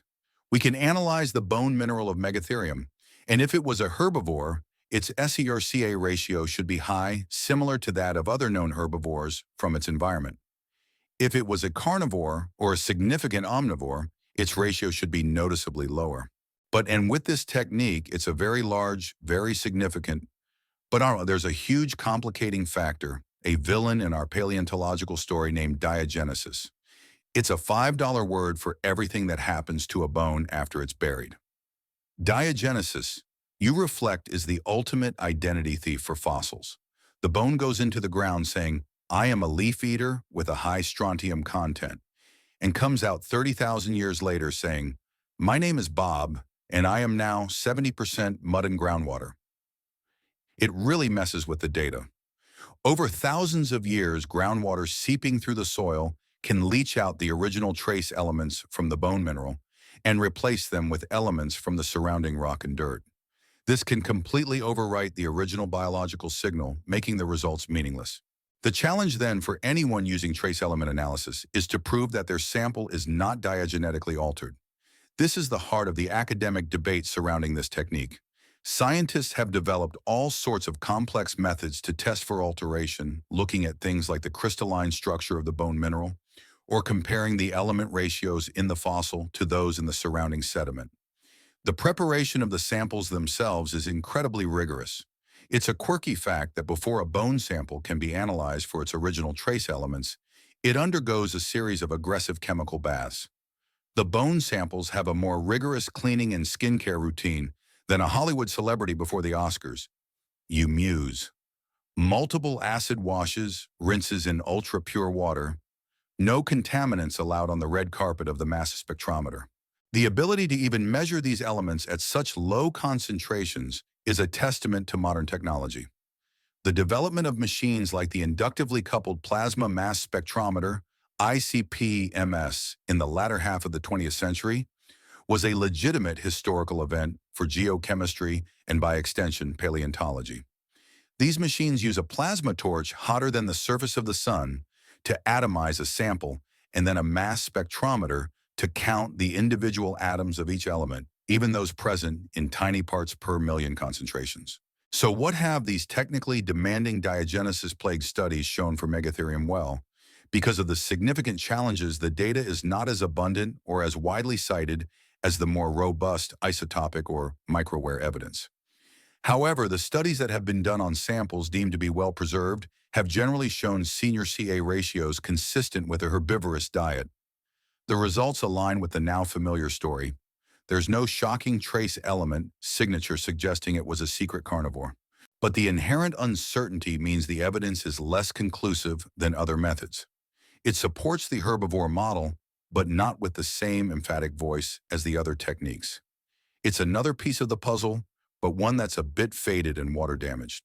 It feels like we've examined your Megatherium from every conceivable angle, from its overall shape down to its individual atoms. We've read the stories in its teeth, its claws, its bones. But there's one more type of evidence it left behind, one that doesn't involve its body at all, but rather the marks its body left upon the ancient earth as it moved through its world. It's time to look down at the ground it once trod. The chemical stories locked in the bones of your Megatherium have been coaxed out, analyzed, and debated, largely pointing towards a life of dedicated browse. But chemistry isn't the only tale that fossils tell. You can learn a lot about an animal not just from what it was made of, but from how it moved. You pull your focus away from the atomic scale and look down at the ground at the earth that your shaggy giant is so solidly planted upon. It's time to consider the traces it left behind, the fossilized footprints that capture a moment of action, a literal step in the life of a creature long since vanished. This is the science of ichnology, the study of trace fossils, and it offers a different, wonderfully direct kind of clue. Imagine a vast, muddy shoreline of the late Pleistocene. Your Megatherium, or a relative, has just ambled across its immense weight, pressing deep, clear prints into the receptive mud. A short while later, the sun bakes them hard, and a gentle tide or a wash of sediment fills them in, preserving them perfectly. Tens of thousands of years later, erosion exposes this hardened surface, revealing a fossil trackway, a preserved walk through time. What can these footprints tell us about the animal's diet? The clues are indirect but powerful. They don't show what it ate, but they show how it might have gone about getting it. The most famous of these sites, which you've heard mentioned before in the context of social behavior, is the Pahuenco Trackway site in Argentina. Here, the preserved footprints of Megatherium are nothing short of spectacular. It's a quirky fact that a single one of these footprints can be enormous, sometimes over a yard long, when you include the drag marks from its claws. You wouldn't just step in a Megatherium footprint, you think, looking at the creature's colossal feet. You could probably fall into one, or at least lose a small child in there. It would make a fantastic, if slightly inconvenient, natural swimming pool for frogs after a rainstorm. The tracks at Pahuenco and other sites confirm in stunning detail something that was inferred from the skeleton: its unusual pedilateral gait. It walked on the outside edges of its feet with its massive claws held up and away from the ground. It must have looked incredibly awkward. You mused, like it was constantly trying to avoid stepping on a Lego brick with the sensitive arch of its foot. But for the purpose of protecting those valuable blade-like claws from getting blunt, it was a perfect solution. This reinforces the idea that the claws were specialized tools, not just keratinous nubs to be worn down by walking. Most importantly, the trackways tell us about its speed. By measuring the stride length, the distance between consecutive prints, and comparing it to the estimated leg length, paleontologists can calculate a rough estimate of how fast an animal was moving. Unsurprisingly, the Megatherium trackways all point to one thing: it was slow. Very slow.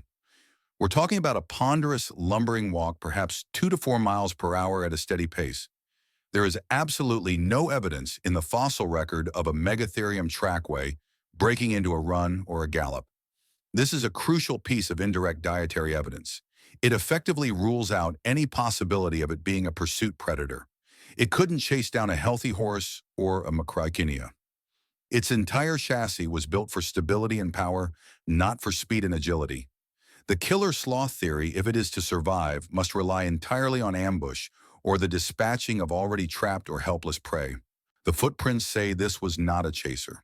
The development of ichnology as a serious scientific discipline is a fascinating story in itself. It's a legitimate historical event in paleontology that long predates our understanding of many dinosaurs. In the 1830s, a professor at Amherst College named Edward Hitchcock became obsessed with strange three-toed tracks found in the Connecticut River Valley. He thought they were the tracks of giant, monstrous birds and spent decades meticulously documenting them, long before the first good dinosaur skeletons were found in North America. He was in essence studying the behavior of animals. No one had yet properly seen the bones of proving that footprints could be a rich source of scientific data. His pioneering work laid the foundation for all subsequent trackway studies, including the modern analyses at sites like Pahuenco, Of course, interpreting the finer details of these tracks is still ripe for academic debate. A line of footprints shows where an animal went, but it doesn't always tell you why. Trying to figure out an animal's entire motivation from its footprints is tough. You chuckle. Okay, so it walked here in a straight line, then it stopped. Maybe it saw a particularly tasty-looking tree or had a sudden deep existential crisis about the fleeting nature of existence. Or maybe it just forgot where it parked its self. The data is limited to movement, not intent. The tracks at Pewenco, for instance, cross a coastal mudflat. Were the sloths foraging for salt-tolerant plants? Were they using the beach as a migration corridor? Or were they just out for a relaxing, if ground-shaking stroll? We may never know for sure. But what we do know from these tracks is significant. They give us a real-world constraint on the animal's athleticism. They ground the more fanciful theories in the muddy reality of what its body could actually do. They show us a creature whose method of locomotion is entirely consistent with a slow-moving browser, an animal that would amble from one food source to the next, rear up on its stable tripod base, and feed. The evidence underfoot matches the evidence in the bone. You look at the massive feet of the creature before you, and you can almost feel the weight, the sheer presence it would have had. Every step was a declaration of power, but it was the slow, inexorable power of a glacier, not the explosive power of a lightning strike. And as with any creature that lived a long, hard life in a dangerous world, its story wasn't just written in its movements, but in the damage it sustained along the way. The final clues we can glean from its skeleton are not from its healthy, normal bones, but from the ones that were broken, battered, and healed. The fossilized footprints your Megatherium left behind tell a story of slow, ponderous movement of a creature built for stability, not speed. But skeletons record more than just an animal's intended movements. They are also a silent, unvarnished chronicle of a life's hardships. They are a ledger of every major injury, every painful ailment, every near miss with disaster that was severe enough to leave its mark on the bone. To look at these imperfections, these healed fractures and worn-out joints, is to read the biography of a life lived hard in a dangerous world. This is the field of paleopathology, the study of ancient injury and disease, and it offers another fascinating, if highly ambiguous, window into the life of your giant sloth.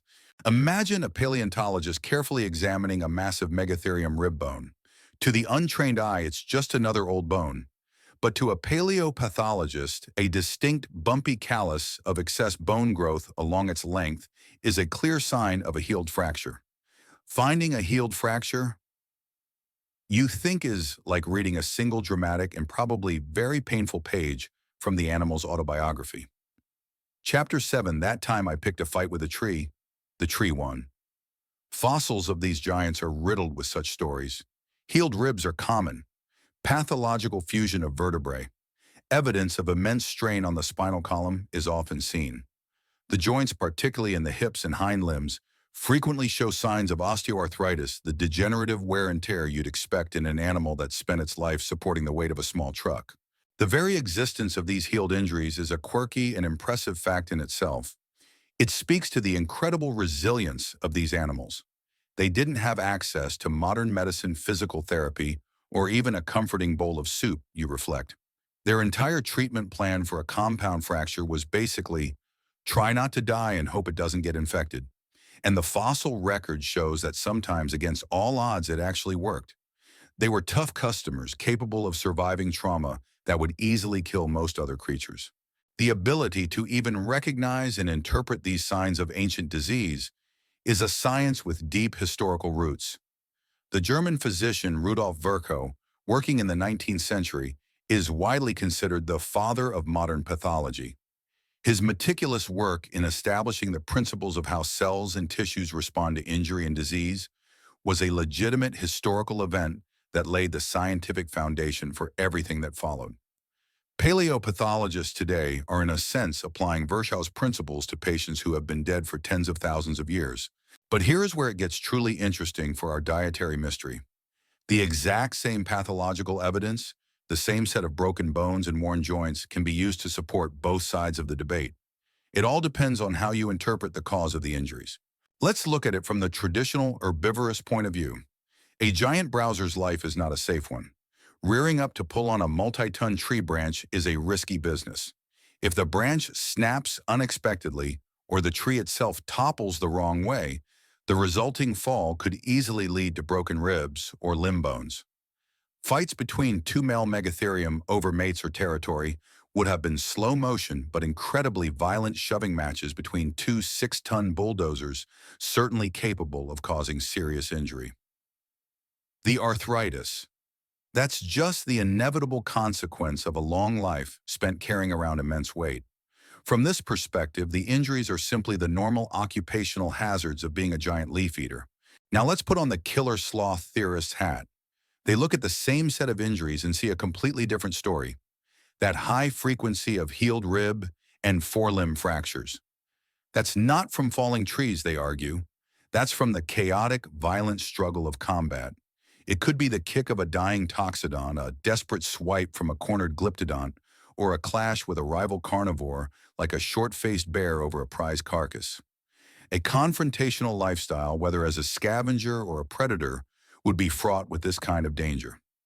They might argue that the pattern of injury, perhaps a higher prevalence of trauma to the forelimbs and skull points away from simple accidents and towards a life of violent conflict. One scientist sees a broken rib and says, "See, a tree fell on it, you think?" Another looking at the same bone says, "Aha, clearly kicked by a glyptodont during a botched ambush." The poor sloth probably just tripped over a particularly stubborn rock, but it's not around to tell us. This is the core of the academic debate surrounding Megatherium's pathologies. The evidence confirms it lived a tough, dangerous life. But what was the source of that danger? Was it the environment in its own immense size, or was it violent, regular interactions with other large animals over meat? Without a time machine, it's almost impossible to say for sure. The injuries are provocatively ambiguous, offering tantalizing support to whichever theory you already lean towards. You look at your Megatherium again, imagining the network of old healed injuries that might lie beneath its shaggy hide. Scars of battles won and lost, of accidents survived, of the simple grinding toll of gravity on its colossal frame. Each ache and old break in its bones would be a part of its story. This evidence doesn't solve the dietary puzzle, but it enriches it, adding a layer of visceral reality to the animal's existence. It wasn't just a walking stomach or a set of theoretical dietary preferences. It was a living, breathing creature that experienced pain-survived trauma and bore the physical costs of its lifestyle, whatever that lifestyle may have been. And as you consider this, you realize that its lifestyle might not have been the same everywhere. Its vast range, spanning a continent of diverse environments, may have required it to be more than just one kind of animal. The healed wounds and battered joints on a Megatherium skeleton tell a story of a difficult, dangerous life, but they are the story of an individual. You broaden your perspective once more, pulling back from the single shaggy creature on its rock and looking out upon the entire continent of South America as it existed in the Pleistocene. Megatherium americanum was not a creature of a single small habitat.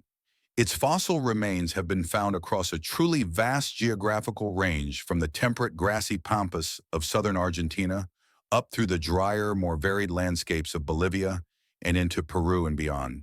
And a question naturally follows: could an animal that lived in such a diverse array of environments really have had the exact same lifestyle, the exact same diet everywhere it went? It seems incredibly unlikely. The idea of a single monolithic Megatherium diet begins to fall apart when you consider the sheer variety of ecosystems it called home. The Megatherium in Argentina, you speculate, might have specialized in the leaves of one particular group of trees, while its distant cousin, living hundreds of miles north in a more arid scrubland, was partial to a completely different shrub casserole. They probably had fierce, albeit very slow, regional culinary debates. This geographical spread forces us to think of Megatherium not as a narrow specialist on a particular plant, but as a more adaptable generalist browser. Its specialty wasn't eating one thing. Its specialty was eating C3 trees and shrubs, whatever species happened to be available in its particular neighborhood. You have to be adaptable, you think, when your potential neighborhood can change from lush, leafy suburb to arid, dusty semi-desert over a few hundred miles. Paleontologists can and do investigate this by applying the same techniques we've discussed to fossils from different regions. Isotopic analysis is particularly powerful here. By comparing the Mar Delta, Quinoanarthrain, cellars in Mar Delta, 15 values of Megatherium bones from, say, a wet coastal region of Brazil, with those from the high, dry plains of Bolivia, researchers can see if their diets differed. They might find, for example, that the Bolivian sloth's signature reflects plants that were more water-stressed, or that it was incorporating a slightly different mix of browse than its cousin on the pampas. These subtle regional variations in the chemical signatures help to flesh out our understanding of the species' incredible adaptability. This also brings a fascinating wrinkle to the scavenging and predation debate. Could dietary strategy have been a local variable? It's entirely plausible. Imagine an environment that was lush and stable year-round with an abundance of high-quality browse. In such a place, the energetic pressure to seek out alternative food sources like carrion might have been very low. The risks of tackling a carcass and confronting other predators might not have been worth the reward. But now imagine a different region, one with harsh, dry seasons, where its preferred plants lost their leaves or became less nutritious. You can almost hear a sloth from one of these tough, barren neighborhoods. You muse, thinking, you guys down south with your year-round leafy buffets have it so easy. Up here, a dead glyptodont starts to look like a 5-star Michelin meal after a few months of chewing on dry sticks. In these marginal, more stressful environments, the lure of an opportunistic, high-calorie meal of meat might have been much, much stronger. The killer sloth, or master scavenger, therefore might not have been a universal truth for the species, but a behavioral adaptation to specific challenging local conditions. Our ability to even ask these questions is thanks to the incredible, often arduous work of paleontological exploration over the last century and a half. The great scientific expeditions of the late 19th and early 20th centuries, mounted by American and European museums and scientific societies, were a legitimate historical event that pushed into the remote corners of South America, into desolate Patagonia, up into the high Andes, and towards the fringes of the Amazon basin. These expeditions, led by intrepid explorers and paleontologists, brought back vast collections of fossils that demonstrated the true continental scale of the Pleistocene megafauna distribution. They provided the raw data, the dots on the map, that allowed future generations of scientists to appreciate the full geographical and ecological range of creatures like Megatherium and to begin studying their regional variations. It's a truly quirky fact when you step back and consider the adaptability of this animal. We have a tendency to picture it only in the context of the windswept pampas, where many of the most famous fossils were found. But discovering its remains in such varied locales shows it was a true survivor.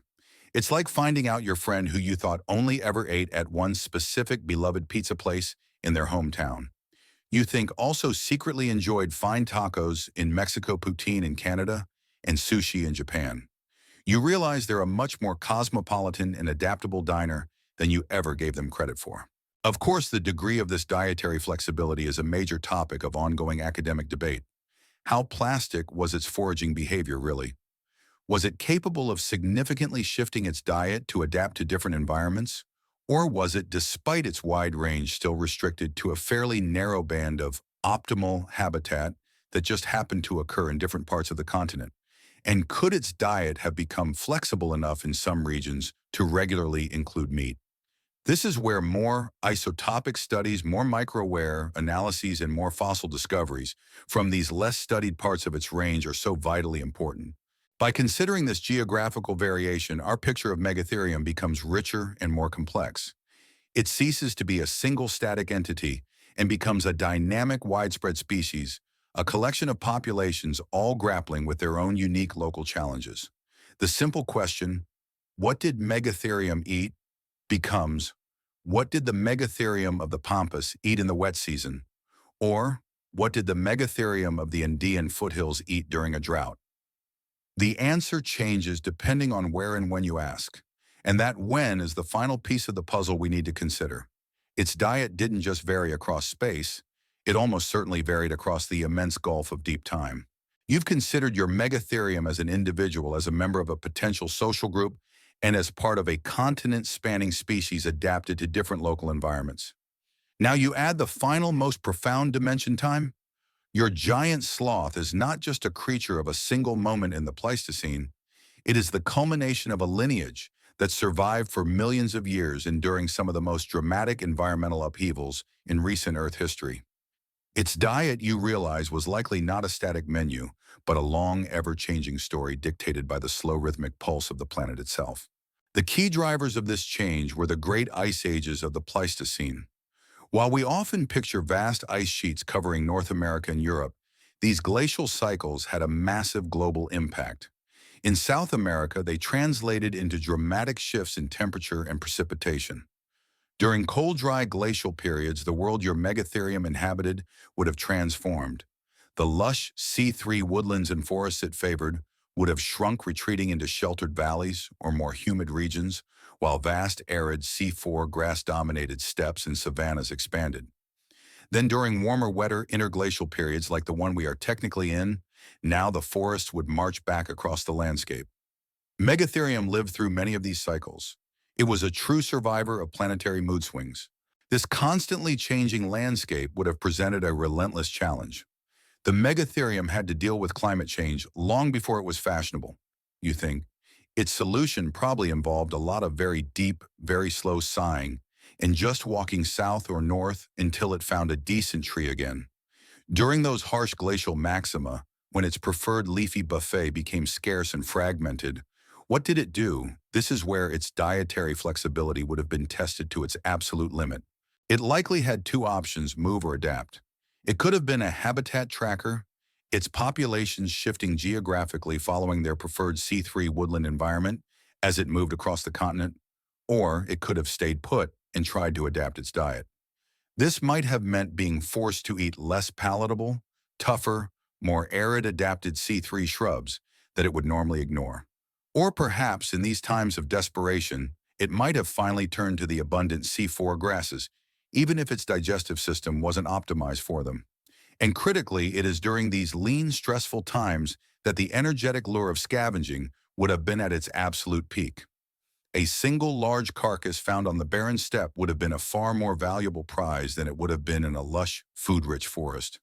The pressure to take that high-calorie shortcut would have been immense. How can scientists test this? By applying the same isotopic and microwear techniques to fossils from different time periods.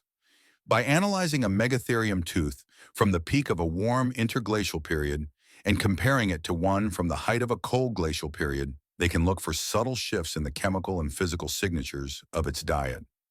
Does its nitrogen isotope value creep up slightly during cold periods, hinting at more scavenging? Does its microwear show more pitting, suggesting it was forced to eat grittier, lower quality vegetation? You can imagine a Megatherium during a glacial maximum. You think looking out at a single sad, dusty little bush and thinking, this is it. This is the entire buffet for the next century. I've had sneezes bigger than this meal.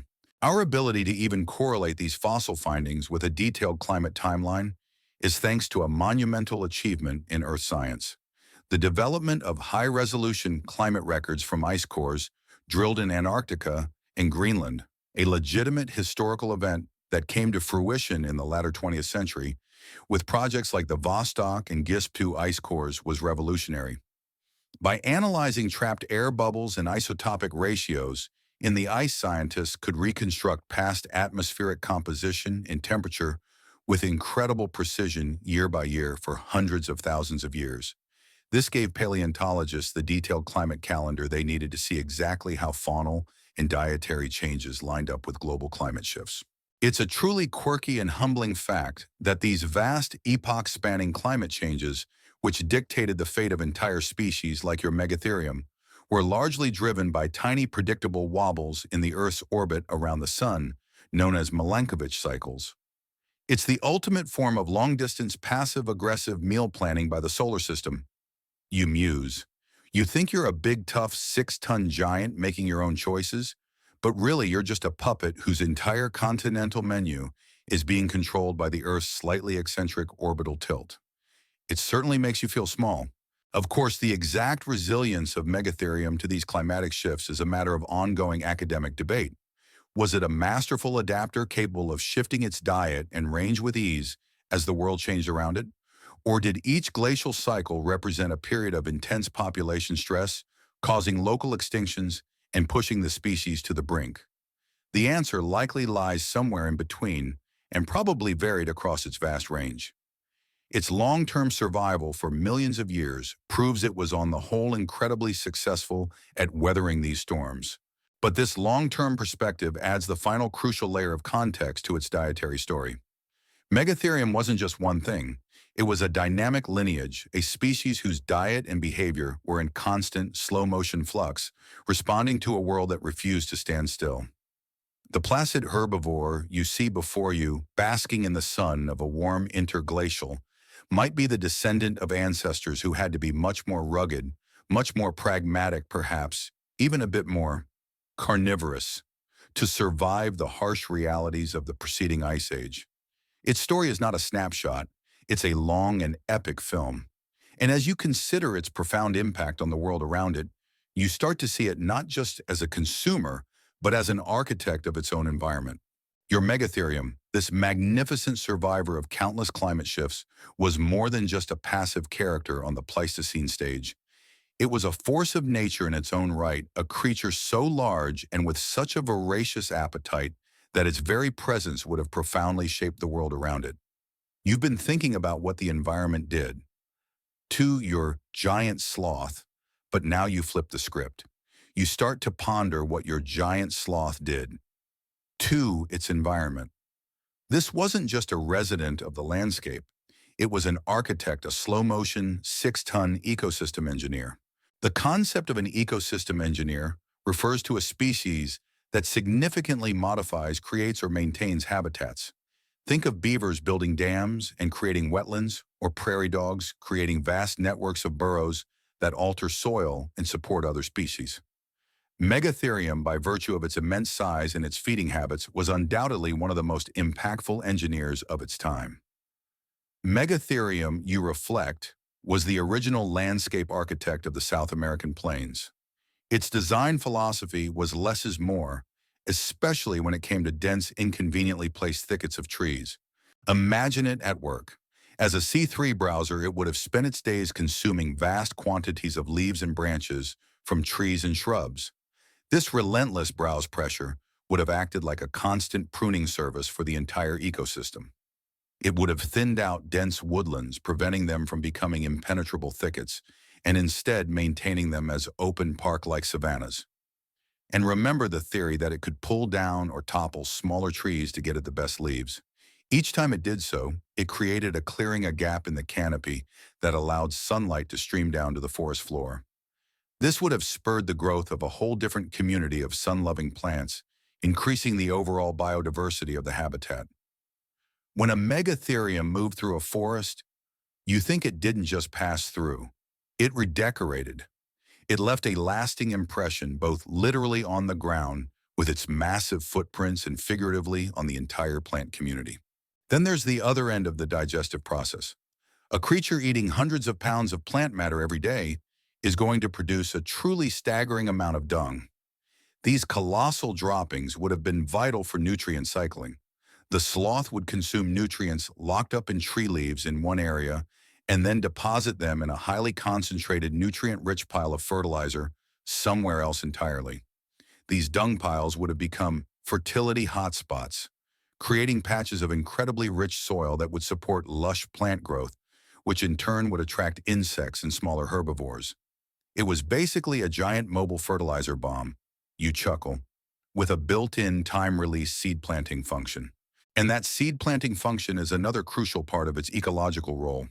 This is tied to a fascinating idea in ecology known as the megafaunal dispersal syndrome, a concept that was really developed and popularized in the 1980s by ecologists like Daniel Jansen and Paul Martin. This was a legitimate historical event in ecological theory as it proposed a deep co-evolutionary link between extinct giant animals and certain living plants. They pointed to plants, especially in the Americas, that have anachronistic fruits that seem ill-suited for dispersal by any living native animal. The quirky and most famous example of this is the avocado. Think about it, an avocado has a huge smooth seed surrounded by rich, nutritious flesh. What modern animal in its native range can actually swallow that giant seed whole and disperse it? Very few, if any. The theory is that the avocado co-evolved with megafauna, like giant ground sloths. Your Megatherium could have easily gulped down several avocados whole, the seeds passing harmlessly through its vast digestive tract over several days to be deposited miles away in a fresh pile of nutrient-rich fertilizer, the perfect start in life for a new avocado tree. So next time you're making guacamole, you realize with a jolt, you might just be looking at a ghost of evolution, a fruit that is still waiting for its giant, shaggy 6-ton gardening partner to come back from its very, very long coffee break. The extent to which Megatherium was a keystone species, a species whose presence is so critical that its removal causes the entire ecosystem structure to change, is a topic of intense academic debate. How much of the landscape structure was due to its browse versus the browse of Gomphotheres, or the influence of natural fires? Disentangling these overlapping effects is incredibly difficult, but it's almost certain that its impact was profound. You picture the world without it. Without this giant, tireless pruner and planter, woodlands might have become choked and dense. The open park-like landscapes it maintained might have vanished. The nutrient cycles would have slowed, and the plants that depended on it for dispersal would have found their ranges drastically curtailed, perhaps even starting their own slow slide towards extinction. The disappearance of your Megatherium wasn't just the loss of a single magnificent species. It was like firing the head gardener of an entire continent. The landscape it left behind would have been fundamentally, irrevocably altered. So this creature, this shaggy, seemingly simple beast, was in fact a linchpin, a creature deeply woven into the fabric of its world, shaping the very ground it walked on and the forest it ate. Its life was a powerful force of creation and maintenance, which makes its ultimate disappearance, its extinction, not just a sad story, but a profound ecological catastrophe. You look at your Megatherium, this incredible ecosystem engineer, this perfectly adapted C3 browser, this survivor of countless planetary shifts, and a deep sense of melancholy settles over you. Because you know with the sad certainty of hindsight that this world, this magnificent, thundering world of giants, is on the verge of vanishing forever. Your Megatherium is one of the last of its kind. It is living in the twilight of its long and glorious reign, and the story of its extinction is inextricably linked to the very thing that made it so successful for so long, its diet. For millions of years, being a highly specialized, large-bodied browser of C3 trees and shrubs was a winning strategy. It had its niche, it had the tools, and it had the size to dominate. But specialization is a double-edged sword. Being a specialist is fantastic when your thing is widely available. You reflect grimly. But when your one and only favorite restaurant chain permanently closes all its branches across the entire continent, and you're a picky eater who refuses to try anything else, you're going to have a very, very bad time. For Megatherium, its entire world, its dietary infrastructure, was about to be catastrophically dismantled during the Great Quaternary Extinction event, roughly 11,700 years ago. The primary suspect for a long time has been the dramatic and abrupt climate change at the end of the last ice age. The transition wasn't a smooth, gentle warming. It was a chaotic, lurching affair punctuated by sharp, rapid shifts like the Younger Dryas, a shocking 1,000-year-long relapse into near-glacial conditions. For the plant communities that Megatherium relied upon, this was devastating. Forests and woodlands couldn't just pick up and move 1,000 miles south to chase the shifting climate zones. The vegetation maps of the continent were radically and rapidly redrawn. The C3 woodlands that were the sloth's lifeblood may have dwindled, fragmented, or been replaced by different kinds of plant communities, leaving the giant browser with a dwindling and unreliable food supply. But it wasn't just the climate that was changing. A new and unprecedentedly clever predator and competitor had recently arrived on the scene in South America: humans. The arrival of the first people on the continent set the stage for a new kind of pressure. This brings us to the second major suspect in the extinction event, a theory that has been furiously debated for decades. This is the overkill hypothesis, most famously championed by the late paleontologist Paul S. Martin, starting in the 1960s. This was a legitimate historical event in paleontological thought, as Martin proposed that the extinction of the megafauna wasn't primarily due to climate, but was instead a direct result of efficient, coordinated hunting by newly arrived humans who swept across the continents, wiping out legions of large animals that had no innate fear of them. Could humans have hunted a Megatherium? You look at its immense size, its formidable claws. It would have been an incredibly dangerous undertaking. It's one thing to hunt a mammoth from a safe distance with spears, you think, but deciding to go toe-to-toe with a 6-ton sloth that can stand 20 feet tall and has claws like giant steak knives requires a very special kind of bravery, or perhaps just a very serious, desperate lack of other dinner options. Direct evidence for humans hunting Megatherium is scarce and debated but not non-existent. But humans didn't necessarily have to hunt the sloths themselves to drive them to extinction. By hunting other megafauna, the Gomphotheres, the toxodonts, the very animals that Megatherium might have relied on for an occasional scavenged meal, humans would have been direct and highly effective competitors. This leads to the great climate versus humans debate, one of the most enduring arguments in all of paleontology. Was it the changing environment that doomed the great beasts with humans, simply mopping up the last few struggling survivors? Or were the animals weathering the climate shifts just fine as they had many times before, only to be ambushed and exterminated by this new deadly spear-wielding primate? It's the ultimate prehistoric blame game, you muse. The climate party says the world changed too fast. The human party says the new neighbors were way too good with their pointy sticks. The megafauna, unfortunately, were not available to cast a deciding vote. The most likely answer, and the one that many scientists are converging on today, is that it wasn't one or the other, but a deadly combination of both. Imagine your Megatherium already stressed. The climate is shifting, its preferred woodlands are shrinking, forcing it to travel further for less nutritious food. Its population is fragmented and declining, and it is in this weakened, vulnerable state that it encounters this new pressure from human hunters who are competing for its resources and may even see the slow-moving giant itself as a potential source of a massive quantity of meat. Its slow speed for so long and energy-saving adaptation now becomes a fatal liability against a predator that has mastered the arts of planning cooperation and projectile weaponry. Its specialized diet, once its greatest strength, became its Achilles heel. Unlike a generalist mixed feeder, like a Gomphothere, which could switch from browse to grass, Megatherium was locked into its C3 browse strategy. When that strategy failed because the underlying resources vanished, it had nowhere else to go. The very traits that made it a perfect browser, its teeth, its gut, its immense size, built for power over speed, may have made it incapable of adapting to a new world of smaller, faster prey or different vegetation.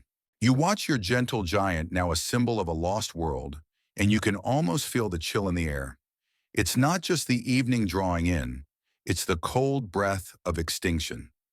The story of Megatherium's diet is ultimately the story of its life and its death, a grand evolutionary tale of specialization, success, and eventual heartbreaking vulnerability in the face of a world that changed too much too fast.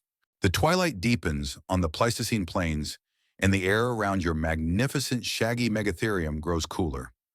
Its story, which began with the discovery of a few mysterious giant bones, has taken you through a labyrinth of scientific inquiry, from the shape of its teeth to the chemistry of its atoms, from its footprints in ancient mud to the sensational tales told on modern screens.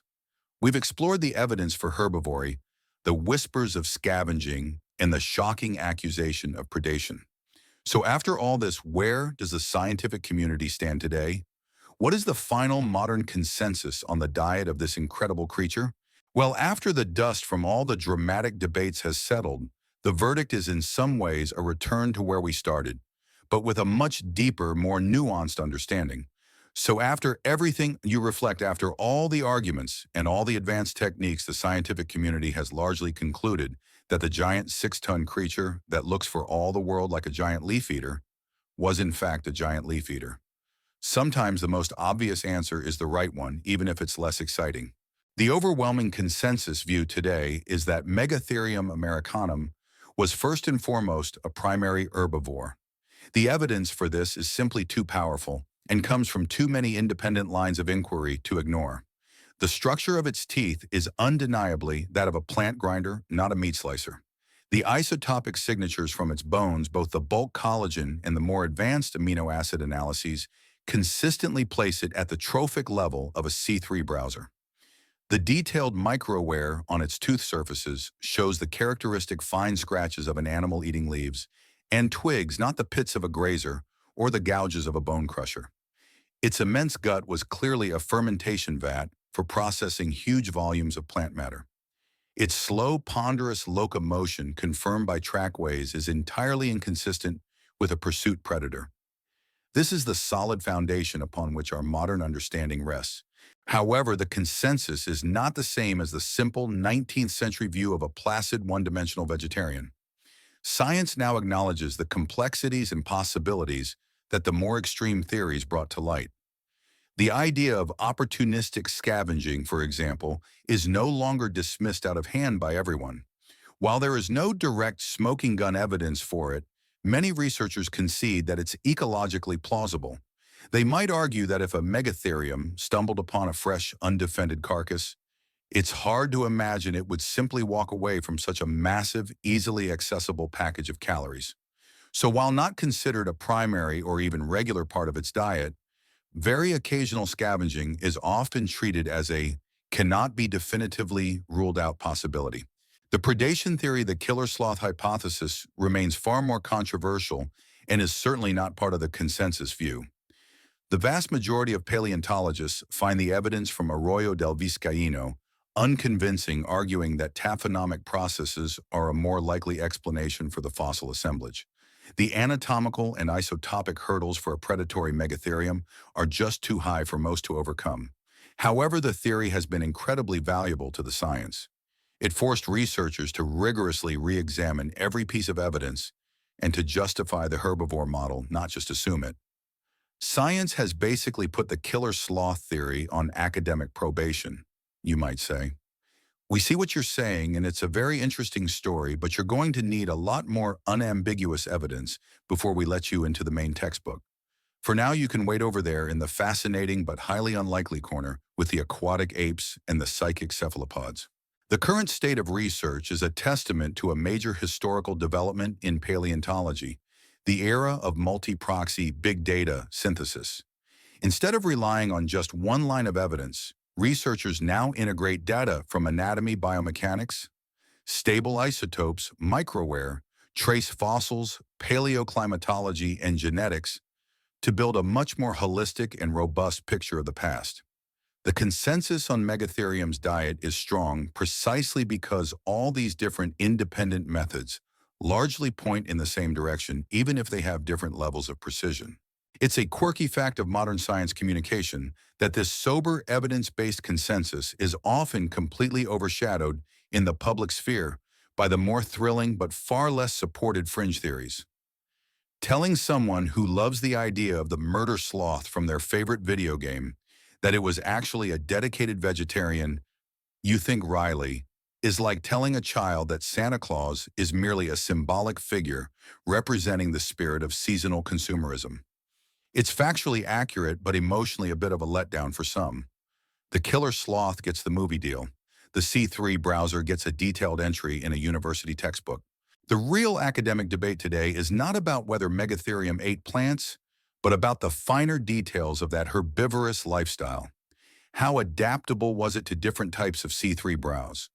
How did its diet shift between glacial and interglacial periods? How much direct competition did it face from other large browsers like Gomphotheres? And how did it partition resources with them? These are the questions that drive current research, pushing our understanding into ever more nuanced territory. So, as the last light of the Pleistocene day fades, you look at your Megatherium, a creature that is at once magnificent, enigmatic, and after this long journey, deeply understood. It was a specialist, but an adaptable one. It was a peaceful giant, but one armed with terrifying weapons for its own defense. It was a master of its craft, the art of being a colossal browser, an art it perfected over millions of years. It was not a monster, not a killer, but a complex and successful animal whose life story is a powerful testament to the patient, persistent, and multifaceted nature of scientific discovery. The great shaggy beast on the rock is now just a silhouette, a deep shadow against the last fading embers of the prehistoric sunset. The air grows still and profoundly quiet, the world around you holding its breath. Your long journey of discovery, from a single bone to a complete complex animal, is drawing to its close. And as the image of the Megatherium begins to blur, you're left to reflect on the process itself. The incredible, often frustrating, and ultimately rewarding human endeavor of trying to know the unknowable. How is it even possible? How can we sit here tens of thousands of years in the future and speak with any confidence about what this creature ate, how it lived, how it shaped its world? Piecing together a prehistoric animal you think is like trying to complete the world's most difficult jigsaw puzzle, where almost all of the pieces are missing, the few you have are broken, and you don't have the picture on the box to guide you. And yet somehow, against all odds, they managed to do it. This entire journey has been a testament to the power of using multiple independent lines of evidence. No single clue on its own would have been enough. The teeth suggested herbivory, but raised questions about mechanics. The claws seemed perfect for pulling branches, but their immense power hinted at other, more violent possibilities. The trackways confirmed a slow, ponderous gait, ruling out pursuit predation, but leaving ambush on the table. The pathologies proved a hard life, but couldn't distinguish between an accidental fall and a desperate battle. Each piece of evidence was a single, sometimes ambiguous note. But when played together, a clear and consistent chord begins to emerge. The isotopes, the microwear, the anatomy, the trace fossils, they all harmonize, reinforcing each other until a robust, high-confidence theory takes shape. The story of Megatherium as a C3 browser isn't a guess. It's a conclusion built on a foundation of consilience of evidence converging from many different directions. It's also a story about how science corrects and refines itself. The killer sloth theory, while almost certainly incorrect in its most extreme form, was not a waste of time. It was scientifically valuable because it was a bold, testable hypothesis that forced the entire field to re-examine its assumptions. It made paleontologists go back and prove why they thought Megatherium was a herbivore, to test the old ideas with new techniques, and to strengthen the foundations of their arguments. A good, challenging, even wrong how much fun hypothesis can sometimes do more for science than a dozen simple confirmatory studies. It sharpens the debate and clarifies the evidence. You have to admire the sheer human dedication involved, a historical chain of curiosity stretching back over 2 centuries. From Manuel de Torres unearthing those first bones on a dusty riverbank in 1788 to Georges Cuvier connecting them to modern sloths with a flash of anatomical genius, to Richard Owen painstakingly reconstructing their lifestyle, to the modern researchers in clean labs coaxing chemical secrets from bone powder. It is a quiet epic of human thought.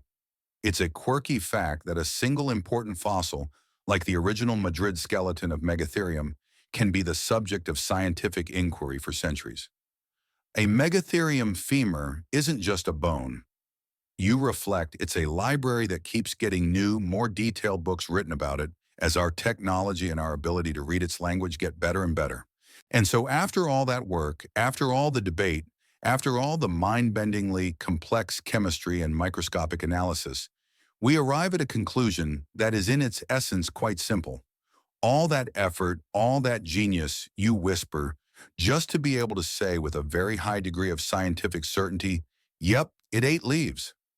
It might sound like a punchline, but getting to that simple truth and being able to defend it with robust evidence is a monumental human achievement.